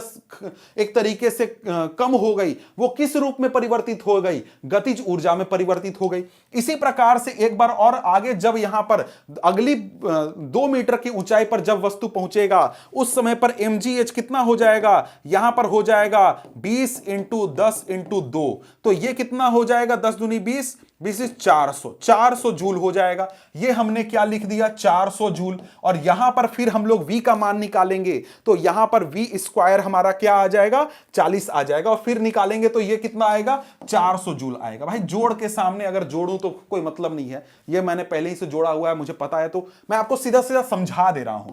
फिर से कितना हुआ, 800 जूल। और इसके बाद अगली स्थिति में क्या होगा, 200 जूल, और ये कितना हो जाएगा, 600 जूल, और ये टोटल कितना हो जाएगा, 800 जूल। और इसके बाद यहां पर 0 हो जाएगा और ये 800 जूल हो जाएगा और कुल ऊर्जा कितनी हो जाएगी, 800 जूल।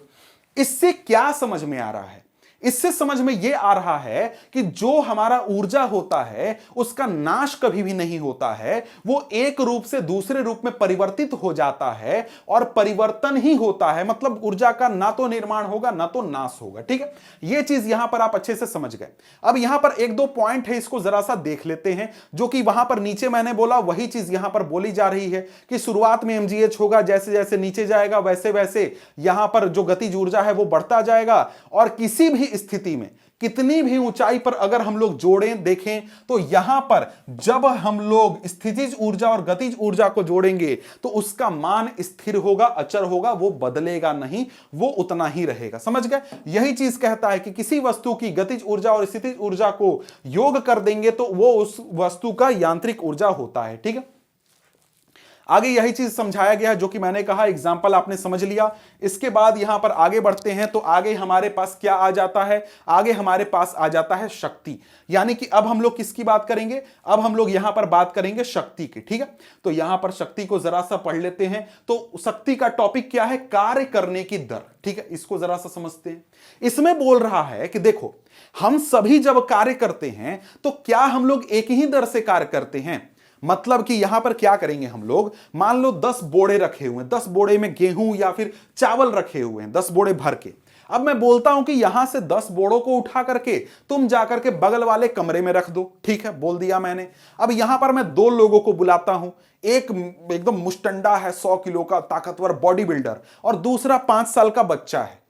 तो क्या दोनों एक ही रफ्तार से काम करेंगे? नहीं करेंगे। एक मुस्टंडा आएगा, 10 बोड़े हैं, एक एक बोड़ा करके 10 बार में रख देगा, उसका काम खत्म हो जाएगा 2 मिनट, मतलब 10 मिनट में काम खत्म कर देगा। लेकिन जो 5 साल का बच्चा है वो एक बोड़ा तो छोड़िए, आधा बोड़ा भी नहीं उठाने पाएगा। बोरे को खोल खोल करके थोड़ा थोड़ा सामान ले जा करके वो अंदर रखेगा। अब देखो, दोनों व्यक्तियों ने क्या किया, बराबर काम किया, बराबर कार्य किया। दोनों ने 10 बोड़े यहां से उठाए, बगल कमरे में ले जा करके रख दिया। तो भाई दोनों ने काम तो बराबर किया, लेकिन एक ने तुरंत कर दिया 10 मिनट में और दूसरे को दिन भर का समय लग गया। तो यही चीज है शक्ति। शक्ति में हम यही बात करते हैं, काम करने की दर। काम तो हम कर रहे हैं, बराबर काम कर रहे हैं, लेकिन यहां पर कितनी रफ्तार से कर रहे हैं, 1 सेकेंड में या फिर 1 घंटे में कितना काम हो रहा है, यह चीज यहां पर हम लोग शक्ति में नापते हैं।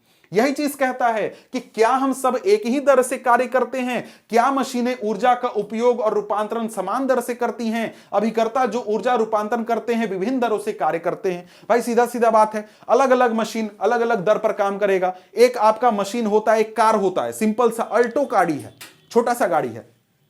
अल्टो गाड़ी जो है वो, उससे आप 100 किलोमीटर जाते हैं, तो अल्टो गाड़ी से आपको धीरे धीरे आप 50, 60, 100 की स्पीड में जाइएगा। लेकिन आप फरारी खरीद लेते हैं, फरारी से जाइएगा तो 200 की स्पीड में गए, बहुत जल्दी आप पहुंच गए। दोनों ने बराबर दूरी तय की, 200 किलोमीटर दोनों गए, लेकिन अल्टो को ज्यादा समय लगा। क्यों ज्यादा समय लगा भैया? उसके पास ऊर्जा कम थी, हर सेकेंड वो कम ऊर्जा खर्चा किया। लेकिन फरारी हर सेकेंड बहुत ऊर्जा खर्चा किया, इसलिए वो जल्दी जल्दी पहुंच गया।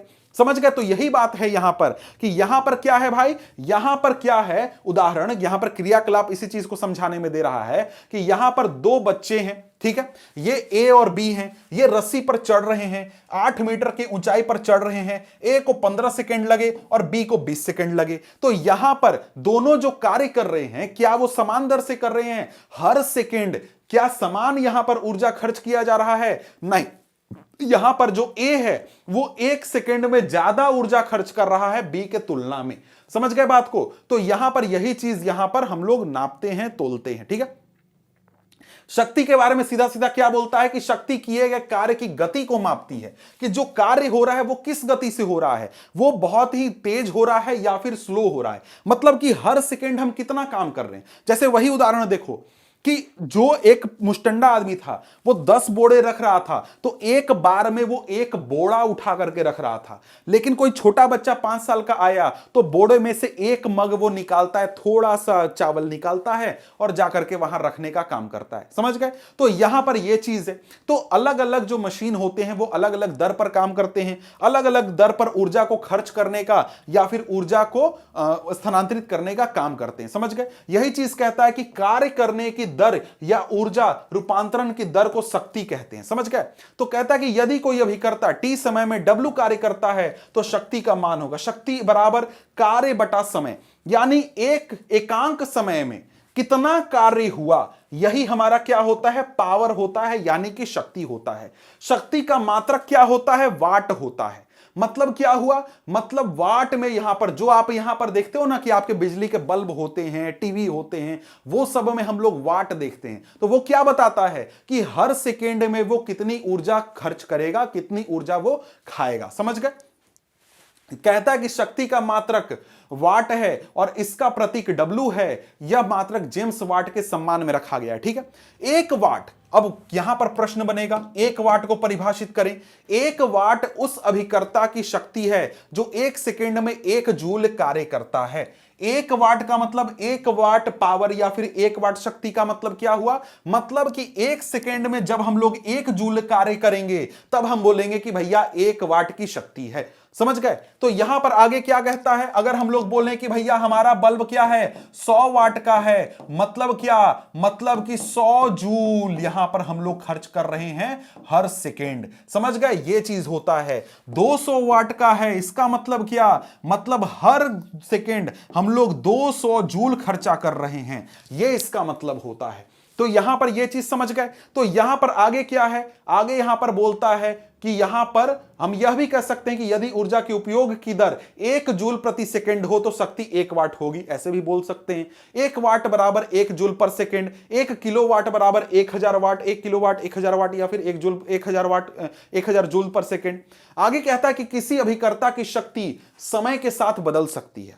बदल सकता है भाई, हम एक बार ज्यादा काम किए फिर लगा यार थक गए, थोड़ा सा धीरे धीरे काम करते हैं, आराम से काम करते हैं, होता है ना, यही चीज होता है। तो यहां पर इसके लिए हम क्या करते हैं, जब हमें ऊर्जा की गणना करनी होती है, सॉरी शक्ति की गणना करनी होती है, तो हम औसत शक्ति का मान निकालते हैं।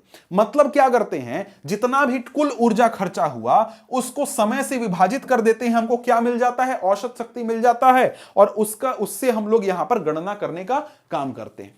तो यहां पर देखें तो इसके बाद हमारे सामने अगला प्रश्न क्या कहता है, यहां पर कुछ प्रश्न वही हैं आपके शक्ति के ऊपर बेस्ड। शक्ति में क्या है कि भाई 2 लड़कियां हैं, प्रत्येक का भार कितना है, 400 न्यूटन है। भार कहने का मतलब क्या, यानी कि W यानी कि F, जो फोर्स लग रहा है, जो यहां पर वजन है उनका, जो नीचे की ओर जिनसे पृथ्वी उसको खींच रही है, ये कितना है भैया, 400 न्यूटन है। ठीक है, अब इसके साथ यहां पर 8 मीटर की ऊंचाई पर चढ़ रहे हैं, वो H = 8 मीटर है। तो यहां पर लड़की, एक लड़की का नाम A है, दूसरी का B है। A को 20 सेकंड लगता है, B को 50 सेकंड लगता है। A बराबर 20 सेकंड और B बराबर क्या है, 50 सेकंड। ठीक है, तो यहां पर A का जब हम लोग ऊर्जा को गणना करेंगे, B का ऊर्जा को गणना करेंगे, तब हमको इनकी शक्ति मिलेगी। और शक्ति कितना मिलेगा, एक का शक्ति है 160 वाट, यानी हर सेकेंड 160 जूल उसने खर्च किया। और बी का शक्ति 64 वाट, मतलब कि हर सेकेंड उसने 64 जूल यहां पर खर्च किया। ठीक है, तो यहां पर इसी प्रकार का एक और उदाहरण है। तो ये सारे जो उदाहरण है आप लोग इसको प्रैक्टिस कर लेंगे तो आपके लिए बढ़िया रहेगा।